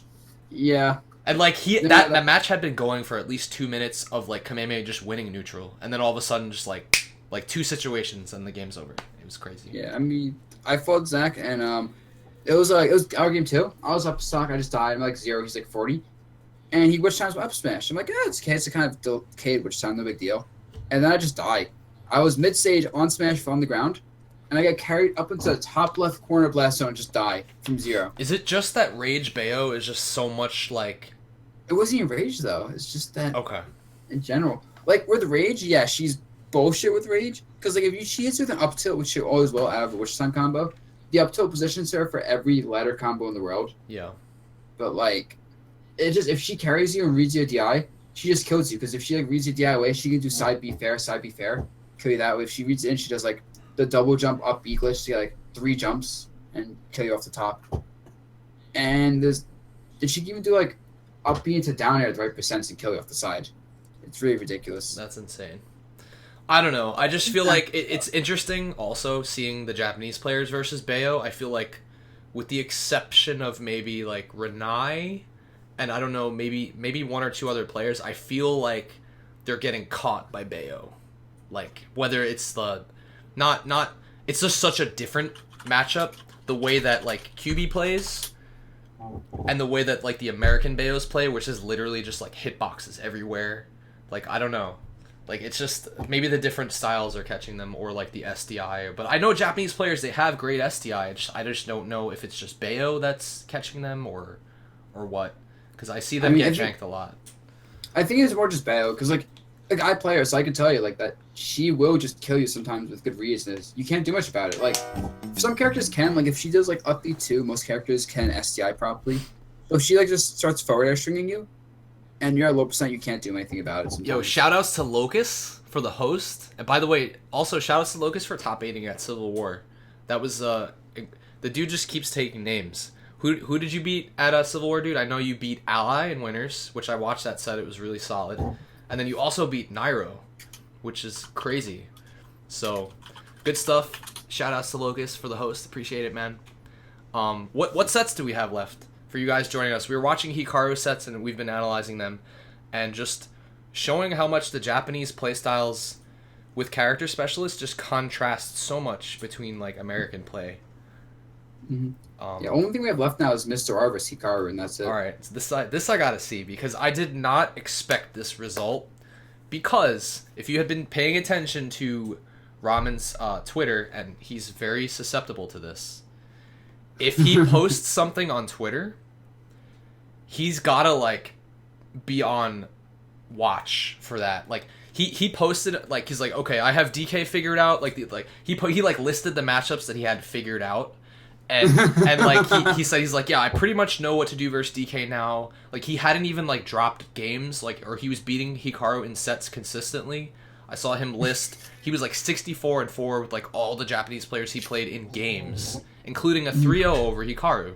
So I'm like, okay, like 3-0 sounds pretty convincing, but we don't know how close those games were.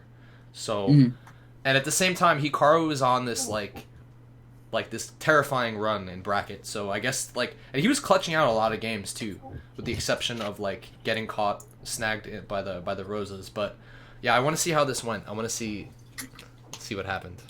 Yeah, I mean, from my experience, I got to refresh the page. Okay. But from my experience watching Mr. R, he is legitimately the worst top player under pressure in the world. Like he is a top player most likely to get janked out when he's winning, no matter what. And he plays the worst character for that. Like, you have to be super precise with Sheik, and she's so squishy that if you mess up once, she just dies.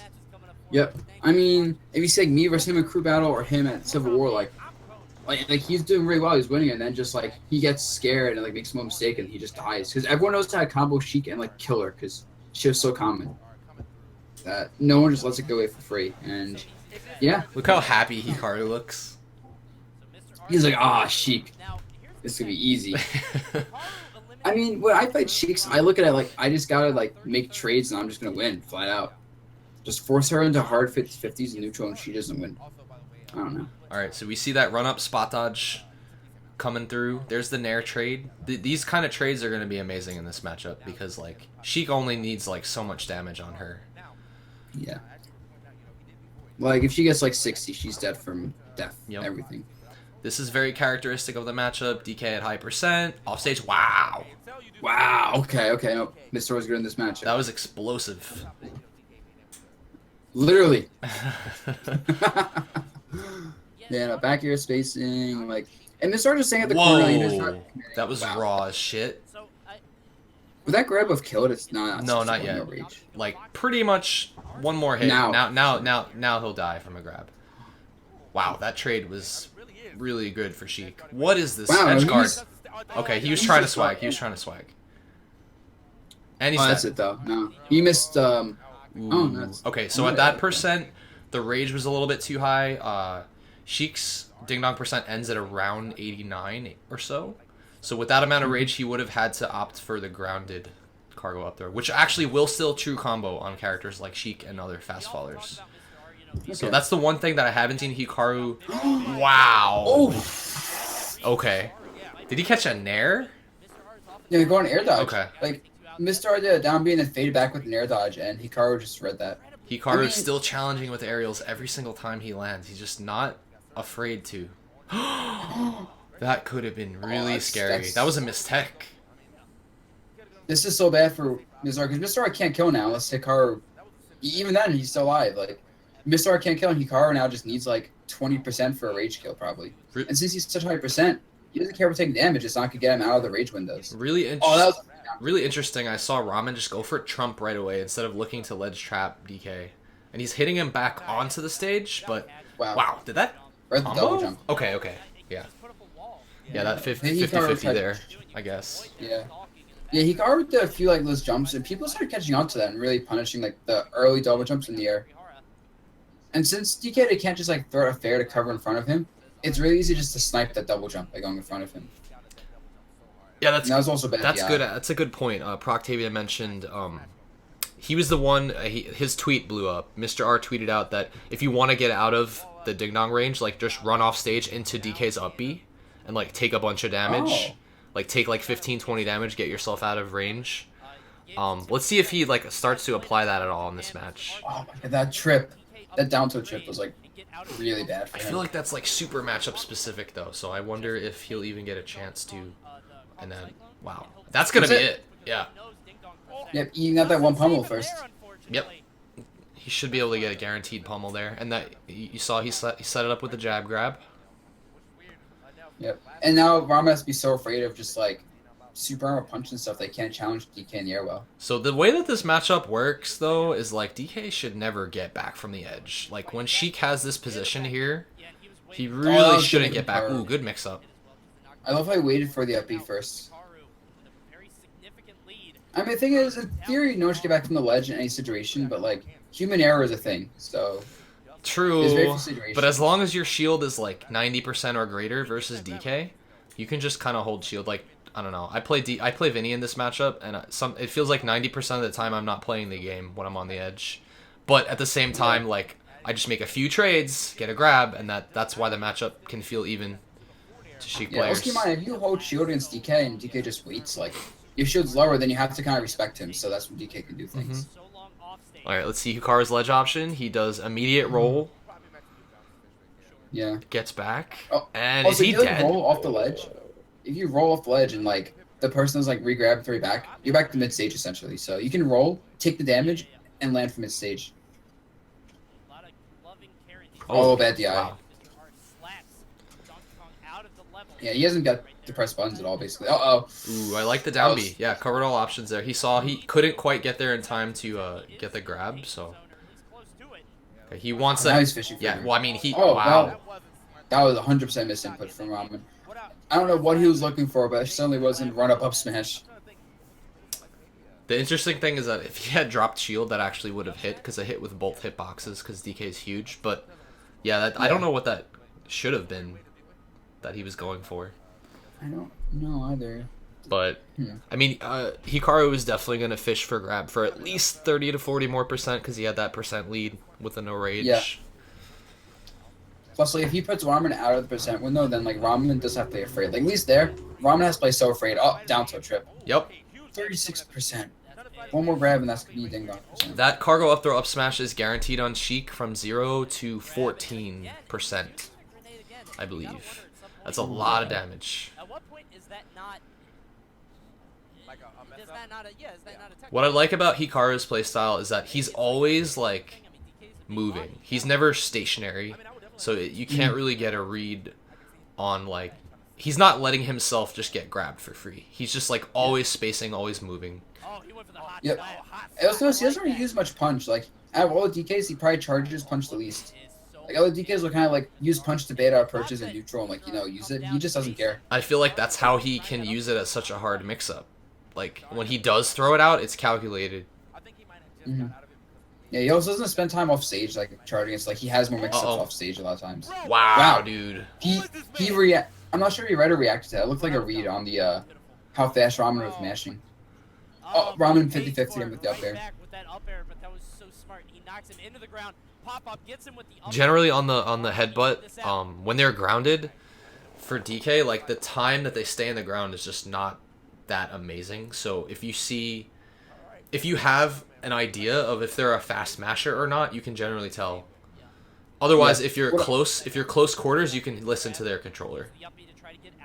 That's why what I do is when I'm mashing versus that kind of stuff, I actually mix up my mashing mid mash. Yeah. So like, they always mess their timing up, especially like Yoshi's. Ooh, stuffs the bouncing fish with the back air. Oh my god, he was going for a 9-wine. That would have killed. Ooh, this is really bad. This is actually bad for both of them, though. Because Hikaru needs, whoa. like Hikaru needs, like, one down tilt the trip, and then he gets a kill. That was super weird. He just, like, I don't know what that was. But, I mean, he still has stage positioning here. Ooh. Oh, actually, I like him going off stage there. Because he would avoid the grab, but then he just gets punched. I need to see how he just got punched again, because, like, he just did a forward tilt, and, like, yeah, it was a bad forward tilt, and that's... Yeah, DK was not over there. But, the way that situation was set up is, again, like, it's interesting because, and especially Mr. R, like, as a player, he actually has great like edge trapping, and I feel like he just wasn't edge trapping in this set. And yeah, he got really afraid. Hikaru capitalized. I mean, as well as because Hikaru is so like, he's so aggressive with getting off the ledge that sometimes I feel like Ramen isn't ready for the aggro. Because most people, wait for a bit, try to see openings, and Ramen like baits out people trying to see openings. Hikaru just doesn't care. But Hikaru still gets ledge trapped a lot. Just that like, when he's on the ledge, he makes the most of it. The trades Wow, though. these back airs. Ramen missed attack.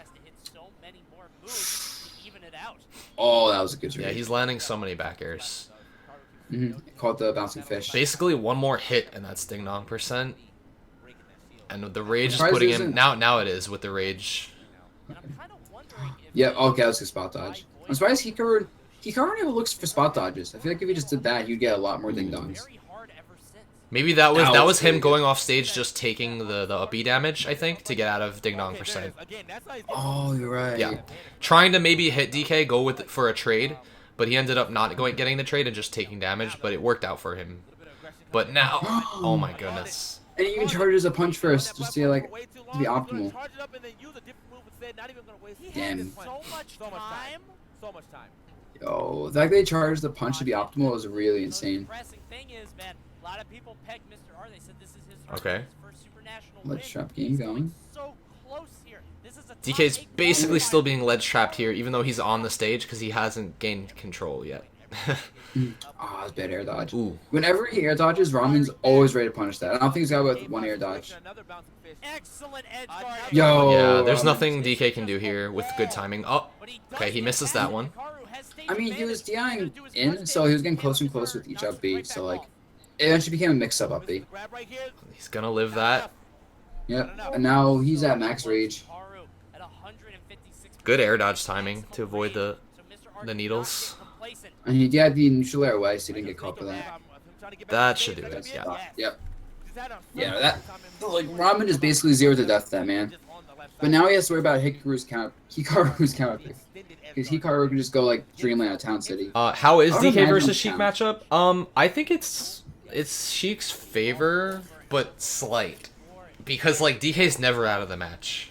Like he just hits too hard, and he hit the rage benefits him, like almost in an unfair way versus Sheik compared to vice versa in that matchup. Wow, that grounded up B like clashed and like didn't do any damage, and then just put DK in frame disadvantage. Yo, he hit his foot at the back here with forward air. That's really good. Okay, intangible He can swipe fists. Ooh, that was a nice nair. Yep, Uh-oh. news at combo with an aerial. Oh, That was a oh good. my god. That was a really good extension. Oh, he got hit by the neutral though. Like, he was way too in front of DK. All right, let's see. Is he gonna Now he's find at this grab? Gilson. He's looking for him. He's throwing him out. Oh my god, the big grab. Wow. Yeah, Ramen was in the air too much, and like, when he's so much in the air, Hikaru can just go for potato grabs and eventually get And it. this is the counter pick too. I mean, like, where else did he have to go? He would have had to like bouncing fish toward the edge. I'm surprised he didn't ban FD, because I figure even though talent exists, like, not having platforms ever on FD is such a big deal. At least town you can camp platforms. And Hikaru has shown that he knows how to make trades in this kind of situation. So I feel like you're gonna see him just get some hits, some back airs. Yep. Yeah, especially because Ramen can't really kill him as long as he's not mid-stage. Like, okay, maybe down to up there or kill now, but like this shouldn't kill. No. Yeah, because he's not mid-stage. Because he's not near ledge. And if Ramen doesn't kill him soon, he's outside of kill. Yeah, now he's outside of confirmed percents. So it's really bad for Ramen. This is gonna hurt. Oh. Yeah. Rage allows that. That's it. That's it. Oh yeah. Wow, it No, wasn't it's it. We were both. Come on, you should know your character. I Come mean, on. he was in max Okay. rage. The only reason it wouldn't kill is because Cargo up there was stale. I like how he tried to read the roll super hard with down smash. But like also at the same time, Ramen was outside of kill percent because of all the rage, so now he's back in it. Yeah, he's at Roll super behind death us right percent now. here. Hikaru is so ready. Oh, that footstool. Wow, that was actually a grab right there. I think Mr. R needs to find a way to take damage. He needs to get Hikaru. Oh my god, Hikaru just keeps rolling mid stage, and I think Ramen kind of caught onto that there. Ooh, that was a really good double jump escape. Noticing the light hit back air, that's it. Oh no! Yeah, It's over. like Ramen just did kind of like an autopilot forward air, and Hikaru had enough distance to just run up and show grab it. Oh my god, Ramen does not want to hug that Yeah. man. Ramen just wants to give him a fist bump. Jeez. 90's like, oh, hold on. I feel like a lot of DKs Yo. would have just accepted that combo there after getting back aired, but the light hit back air, like Hikaru reacted and double jumped out, and that gave him another opportunity to get down and grab. Oh my god. Yeah, that was I mean, like, that was crazy. I mean, like it was like Ramen played bad. Like Hikaru just made these really good reads on like a few of Ramen's things, like the power grabs. Ramen got way too afraid to punish things hard, and like he couldn't get the kills at all. Like he didn't know how to fish for the kill setups of Hikaru, and that just cost him. at the same time that, like, I feel like ledge trapping should have been more of, like, there was definitely a lot of ledge trapping going on, but Hikaru was mixing up well enough and accurately enough to, like, get back on stage, like, a little bit more often. Like, he was throwing out every single option imaginable. Like, he was doing get up attack, he was doing jump, he was doing roll right away sometimes, and if you're not ready for that, like you said, if you don't get grabbed out of that and thrown back off stage, then you're just gonna get on stage for, not for free, but like you'll take a punish, but you're gonna eventually get stage position back. I also noticed there was a lot. I think it's the biggest mistake from Ramen's part was there was a lot of bouncing fishes that just didn't hit their mark, and Hikaru punished almost all of them, and like that's how he actually got a lot of his damage. It was like low percent was just punish bouncing fish done. I want to say that's the nerves showing, because Oh, like sup, definitely Sean? like What's up, dude? there can be confirmed like there's a lot of situations where I would normally see Ramen like confirm falling fair bouncing fish, and he was just like whiffing them, and I was like, wait, what's going on? But Yeah. but at the same time, he did make up for it with a lot of like, he had like almost 0 to death strings off of DK, which is gonna happen in that matchup. You just gotta be willing to take the hits. But matchup spread for DK Sheik. I want to say it's 55-45 Sheik, just because if the Sheik knows the matchup well enough, then DK should really never be playing the game other than making trades like in between combos, and that's all you need to do. And then you just have to find that one grab, and then it feels like all the work that Sheik does just gets erased. Yeah, I mean, we saw that Hikaru like legitimately killed Ramen at 70% every game, like every time, like, and that was with like 2 grabs, and that was only a stock plus a couple of trades where Ramen would like get like 20 hits to still not kill.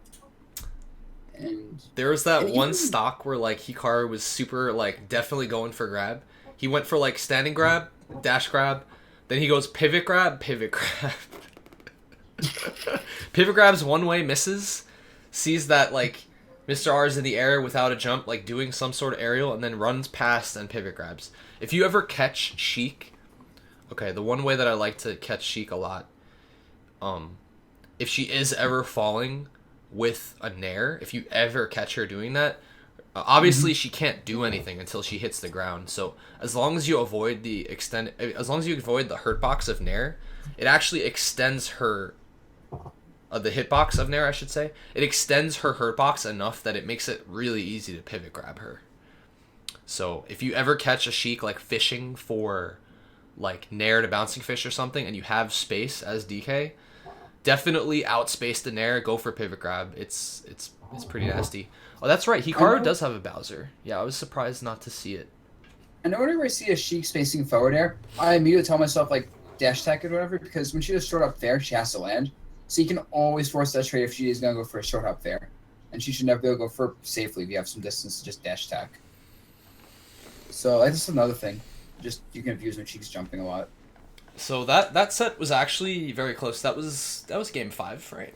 Yeah. Yeah. And like that last game, like even though like I think it was basically a JV, like it's still if she got a couple hits in, she would have brought DK to like 100 something. Because whenever Ramen went neutral once, he like bodied Hikaru. It was very consistently 1 hit, you're taking 20 more. So that was because generally low percent DK will just take like 0 to like 40 or something, and then if he does manage to get a jump out, you just have to like read the landing scenario once, and now that's like another 40 or like something.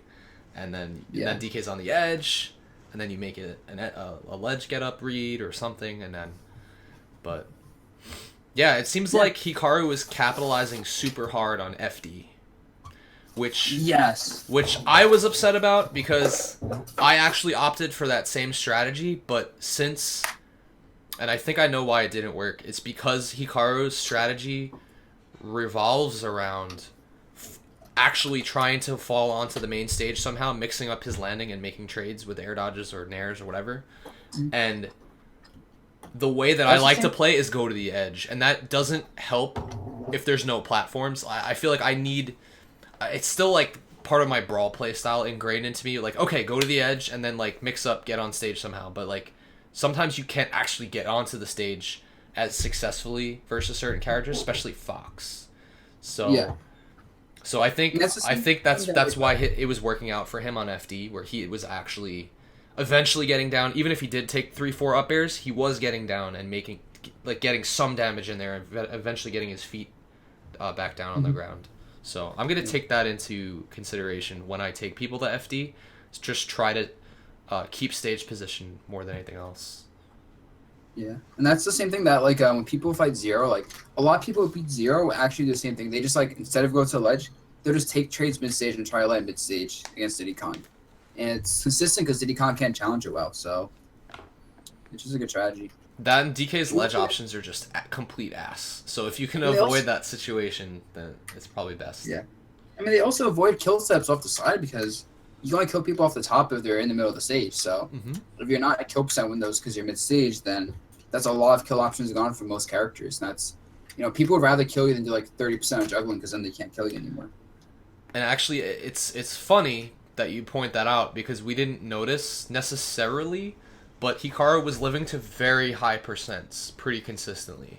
Yeah, 100+ every time. Even though he was taking more damage, he was getting hit by whatever their juggle option was. It was being staled, but since he was always moving towards center stage, he was able to take more of those hits and survive to higher percents, which capitalizes more on DK's rage ability too. So I feel like how all of that kind of works out into, like, I guess DK's meta is like, oh, my ledge game is shit? Okay, let me just keep brute forcing my way down on the middle of the stage until I eventually get past. And that's why I feel like it's so much harder to beat Rosa, especially for Hikaru's playstyle, is like, just in general, Rosa covers both the juggle option and the ledge options. But yeah, I mean, that's just how Rosa is. Like, you're not going to do that versus Rosa, but you can't go to ledge versus her. So that's why her advantage state is so strong. That's like what makes her character is like not just a good neutral, but like her disadvantage state kind of sucks, but it's made up for the fact that she just doesn't let you return neutral sometimes. Like, some of my matches, I'll hit someone once and like they just don't return the neutral for the entire stock, and I feel like I'm like chic at that point, and it's great. But I mean, even characters like Cloud do that. Like a lot of like the top tiers, like Cloud, Rosa, Sheik, they all like cover that on stage brute force option well enough. Come off the ledge that creates a problem. So I guess one thing that I've a couple things that I learned, and again, a lot of my playstyle, especially in certain matchups, resorts to a lot of my brawl methodology that I guess I'm gonna kind of adapt from watching Tweak and Hikaru is less of actually just sitting around charging punch. I feel like it's better to exert pressure in the neutral when you have the opportunity, especially if you're fighting a character that can also charge something, because like punch is not something that you're gonna land as consistently as, say, like Mewtwo's like, Shadow Ball. Yeah. Like, you don't want to sit around and let Mewtwo charge, or in the Lucario matchup, you don't want to sit around and let him charge. It's better just to like kind of keep pressure. But at the same time, if you do charge, something that I've noticed, especially Hikaru do, is keep the 9-1 stocked. Don't go to full charge unless if the matchup absolutely like demands it. Like there's like 20 million projectiles and like you just need to find a way to get that hit in there. But even then, like versus Toon Link, that's a match that I wish was streamed, is because I know Hikaru did take out Zan. I don't know what the set count was. Ooh, really? But I've had a lot of trouble versus Zan and Toon Link in specifically, but I think it has to do again with that he's playing aggressive, which is what you want to do versus Toon Link. You don't want to let him set up. and he's not sitting around charging punch, which is something that I would do in Brawl, for instance, because you want like that super armor, the 9-1 punch. So like you saw, like Hikaru was capitalizing using that, and again, if you ever catch a low percent down tilt lock, chances are you're gonna get a kill out of it, because 9-1 you only need like 45% on someone to kill them. Assuming it's like near ledge, of course. If it's like mid stage, it's not gonna kill it nearly as easily. So that's something I keep in mind with rage.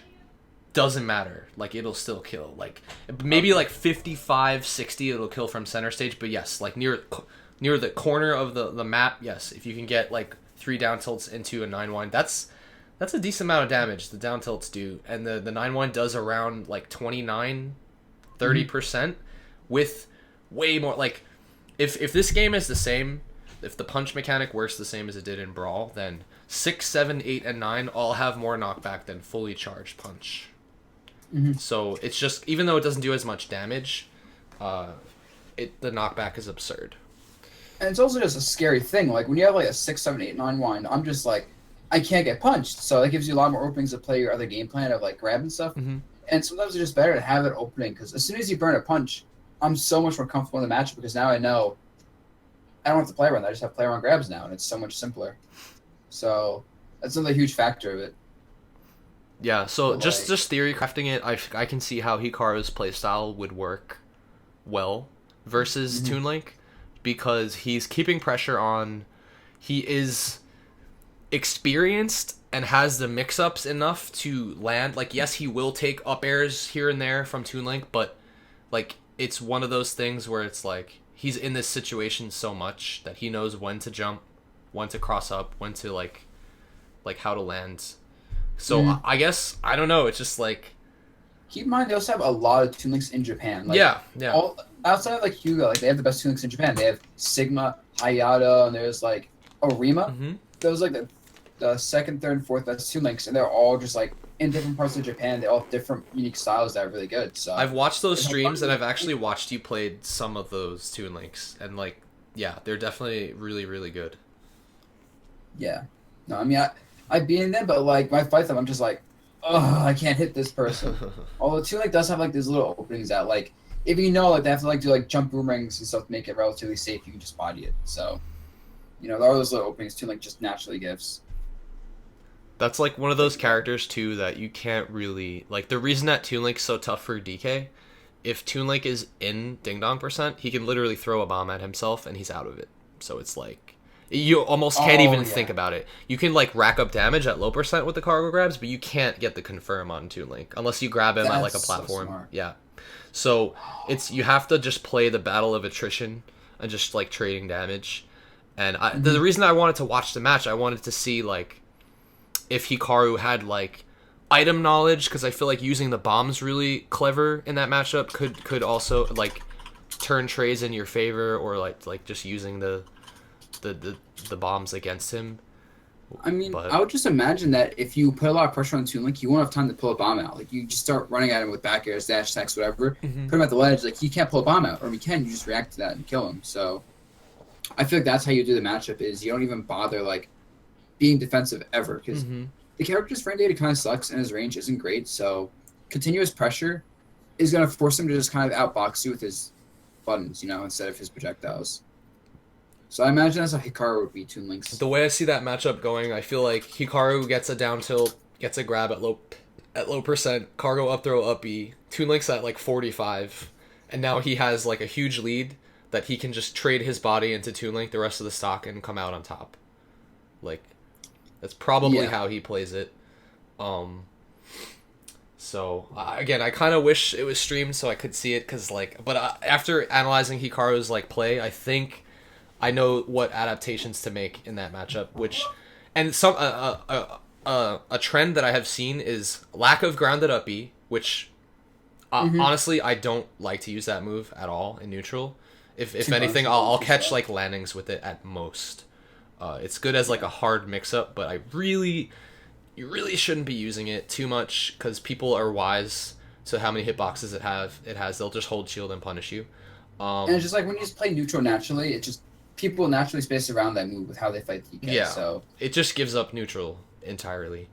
That and like lack of down Bs. If there's ever a trip opportunity, it's almost always like grab or dash attack just to keep the pressure on. Because down B is like yes, it's damage, but depending on the matchup, I feel like the only down B is weird. Dude, it just has too much cooldown. That's Like really what it it beats is. like grounded options, but like anyone who jumps a lot, even just kind of spaces you out of distance, is just gonna punish that without even trying to.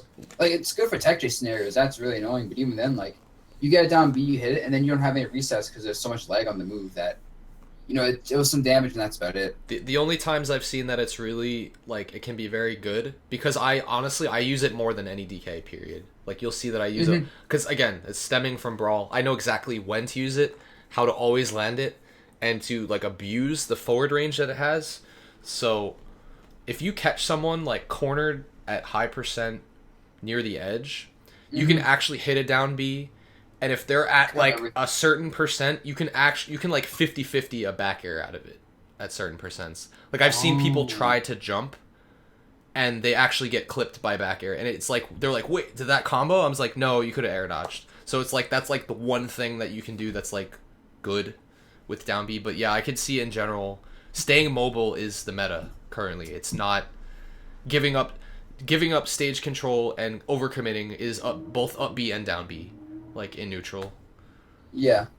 And that's the meta is not going to advance towards like committing to those kind of things. It's going to advance just towards like optimizing your reward, lowering your risk as much as possible. And like I find the meta is going towards a lot more just like knowing how you can end stocks with really ridiculous jank. Like all the top 8 characters at this tournament were characters that just like killed you off like 30% with like ridiculous strings 50-50s. Even like what was it, Frame Perfect, like you saw a lot more of the characters in the top 8 were characters that just do that, whereas extended neutral and like going for like slow damage doesn't really work out as much. Like you're better off getting like the ridiculous kills as opposed to like guaranteed damage.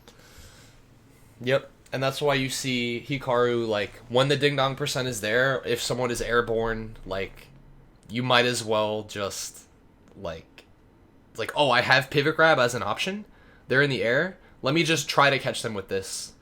And like, or try to bait them into it somehow. And the cool bait that I saw that he was doing a lot was something that I haven't seen. It's like, what is DK spot dodge useful for? Nothing, right? So might as well use it as an approach mix-up, like run up spot dodge and then like pivot grab out of it. Because like, I feel like you don't have too many frames in between. Like they would have to commit to a punish on your spot dodge if you're just doing it. And if they dash at you and they're like misspaced or they put out a hitbox and they're extending their hurtbox, so pivot grab will work if they rush you. So it's a good bait. But I definitely learned some stuff. I do think that I still wouldn't go DK versus Rosa, but I'm comfortable in the matchup. I think I could beat any other Rosa besides you. I don't think if I played Kirihara though, I don't know, like I saw him erase Komo's Cloud. So it's like, yeah, I mean, he is by far the best in that matchup. Like, yeah, I mean, I'm learning stuff from him too. Like, I'm trying to like literally steal his Rosa for that matchup because yeah, it was absurd watching Como switch to Marth. I was like, wait, what? I thought Cloud won this matchup. Wait, what? I mean, he does. Even Kiri thinks he does, but like, if you know Cloud's 50-50s for recovering and like you can just back air and down air him, it's like it doesn't matter. Like. Because this is also something like every single person is trying to show me, I'm slowly realizing, is that just, you hit him once, he's in such a bad spot that you just need one exchange of neutral to beat Cloud sometimes. And it's very abusable, and you recognize that. It's just getting the exchange is really hard because Cloud's neutral is still very oppressive, of course. Just fuck Cloud. Yeah, Cloud does a lot of things just like for free, but I mean, right now it looks like the meta is leaning towards Cloud not being as great with, like, everyone. Like, every character is finding out how to deal with Cloud. You look at Fatality, Shadow Combo Kiri. Absolutely destroyed the man's soul.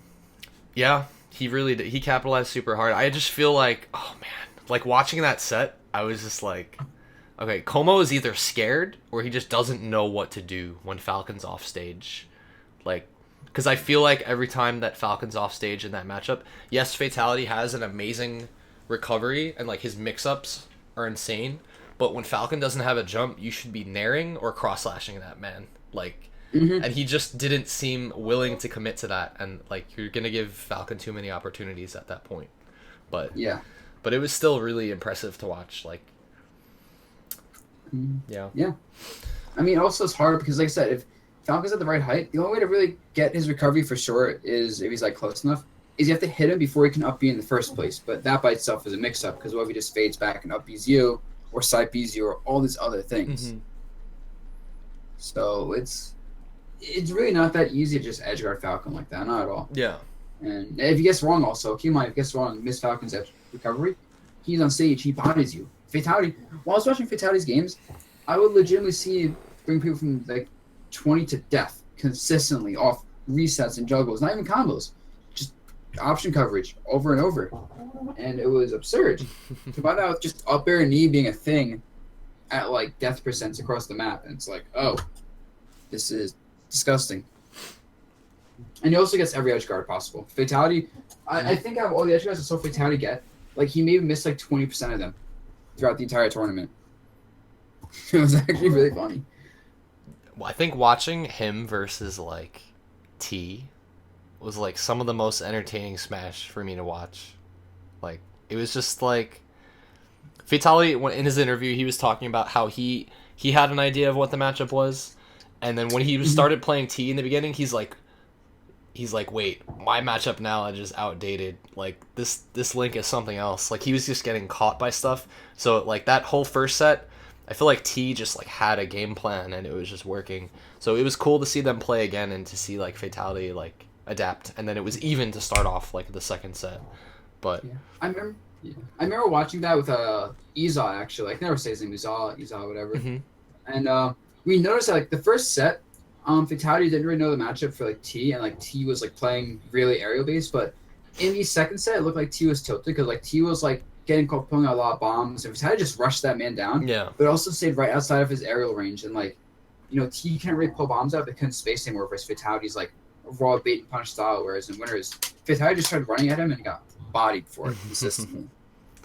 dude, that recovery at the end of game 5 from T, where he had the bomb and he just up B's super high and then drops all the way down, blows up. My God. Somebody said that he teched the bomb explosion. I don't think he was even within range to do that. I think it just like lifted him and then he up B'd to the edge. I don't remember, but it was like absurd. I know there was one game we teched the bomb explosion, but I don't think it was that one. Yeah. I remember thinking to myself, Fatality just has to go off stage and hit him as the bomb's gonna explode after pulling it out, and he'd be dead. And he just doesn't. I'm just like, okay. That's like one of those things that's like hard to do, and you have to like know Link can do that. That's the thing. A lot of people didn't know how Link works though as a character, and I could like tell. I was like, yeah, a lot of people were dying. Like, T knew when to go for fairs. Both the first hit would kill, and that's the hit that you expect is strong. But the second hit having killing knockback, also, I think people were caught off by that. Like, that was like one of the buffs that Link got in this game, or like in one of the patches, where just the fair, just absurd kill power. It's pretty. They also probably didn't know that Link's Nair. You know, Link's options are so slow it doesn't matter. His neutral air is actually plus on block if you space and time it right. Really? I think it's like +5 on block when done perfectly. So Huh. his jab and his jump squat are both frame 7, so it doesn't matter too much. But still, that just means you can't like free punish him after blocking in there if he's doing it right. Damn, yo. And same with fair. I think it's positive on block with the right spacing. So it's like, ooh. All this theory That's 12 crafting of characters. Smash, Sam, it has me wanting to play. Like, I haven't like really wanted to play, especially like Wi-Fi. Like, coming after a tournament like Civil War, like it's always like a little depressing, like playing a ton offline and then having to go back to like the lesser version of Smash, which is playing online. But like all this talking about it like makes me want to play. So that's what I'm doing now. Yeah. Just going for glory. I had a lot of fun doing this analysis. I would totally be down to do something like this again. It just so happened that like obviously Hikaru, me knowing DK stuff, like it worked out that we could I mean, if you want to do like after a big tournament, I'm always down because I do these literally after every tournament anyway. So yeah, I'm totally down to do this with you if you want after tournaments. Word. I'll hit you up sometime then. Yeah, I'm definitely down. Really I'm cool down. stuff. Oh, also, another thing I wanted to mention. Tomorrow, I'm actually not going to Qatar. I don't know if you are. No, You're not? Okay. I'm going to IQHQ. John has a streaming PC now. He updated to Windows 10, so I'm gonna like finalize it, get everything set up with like OBS Studio. So as of tomorrow evening till forever, we're gonna have a stream set up there. E hit me up. He says he wants to come over and grind. We should hit up Anti, get him to come train before he decides to eventually leave and go to California. If he does do that, I saw he was talking about that on Twitter. So Vinny will definitely come through. I feel like I mean, it's whether or not, like, obviously you just won Civil War, so it's like we're gonna benefit from this more than you. Been grinding, but yeah, like I'm totally down. Like, and these are the sessions that we have basically been missing since J-Ribs moved, because he had his streaming PC there. But as of tomorrow night, we're gonna have sessions going. Ooh, okay. Again, so let me know when you have sessions. I'll definitely hit you up. Yeah. Because, I mean, like, I will come down to sessions. Like, I go to locals all the time, but I don't know when things are happening. I don't. They just assume nothing's happening anymore on Long Island. Word. So I think this is, like, kind of, like, what we needed to do and to get back on the grind. It's just for Long Island as a whole. Like, we need me, you, Anti if he wants to come through, Vinny, E, all to, like, be on the super grind. And then, like, go and invade, like other regions and stuff as a group. Or, like, whatever. I mean, like the old times. It sucks because there's not much like on the East Coast to go to. This Qatar, which I'm not going to just because I need a break, but like, you know, there's like locals and that's about it. I'm not gonna go to an invasion because that's like a 3-hour drive and it's like, yeah, you know. And outside of that, what's there to go to? It's just that True. I think we just need to have like more Smash Fest because like there are actually Long Island players at like the locals that are decent. Like, and I'm going there. I'm like, these guys actually get to practice with. So yeah, we just need to get them to come to like Smash Fest and like, you know, build that community back up, which could definitely be done. Word. Yeah, no, I'm down for the movement, dude. Again, like whenever we have these Smash Fests set up, like we can rotate like who's streaming them, whatever, like from IQHQ. So we can get that going. I'll definitely let you know. But I think I'm gonna get like a list going or something or something. I just want to play. Same thing. Like I was literally gonna do the same thing. Yeah. So I guess this is where we disperse. But thank you for having me. It was definitely fun analyzing stuff. Guys, you should totally be following DKwill's channel. By the way, he's actually streaming right now. The man is best DK in the country and just a godlike player in general. He's very chill. Give the man a follow if like you want to see a cool stream besides this one. Thank you, dude. I appreciate having you on here, dude. Yeah, of course. And for those of you guys who, if you're not already watching his stream, of course, there's his link in there. Go ahead, shoot him a follow. I'm always supporting Dabuz again, even though his character like defies me to such an extent that it almost feels impossible. But it's at the same time like you're the reason that I have the matchup knowledge versus Rosa, so I feel comfortable enough that I can beat the character like, if I play anyone else. So. Plus DK's bad anyway, so it's like I could play half the cast and do that to you. Yeah, okay. I'm kidding. See me with any of your secondaries. That's not Almar. Hey! You don't want to mess with my Bayo. My Bayo knows what's up. Oh, true. I don't think I've played your Bayo yet. No, we haven't played like in forever. Like we used to play like basically daily or like weekly. Now it's been like a year since we played. Funny enough. True. All right, we'll have to make that happen sometime soon. But yeah, no, I won the Smash Fest, so. Yeah. All right, Sam. So I'm gonna get a list going. Thank you again for having me, and again, I will definitely let you know when we get these sessions going. Okay, dude, and yeah, have fun doing the list in that case. I'll talk to you later. All right. This was really cool. Sounds good. Peace, man. Well, that was fun. So we don't normally.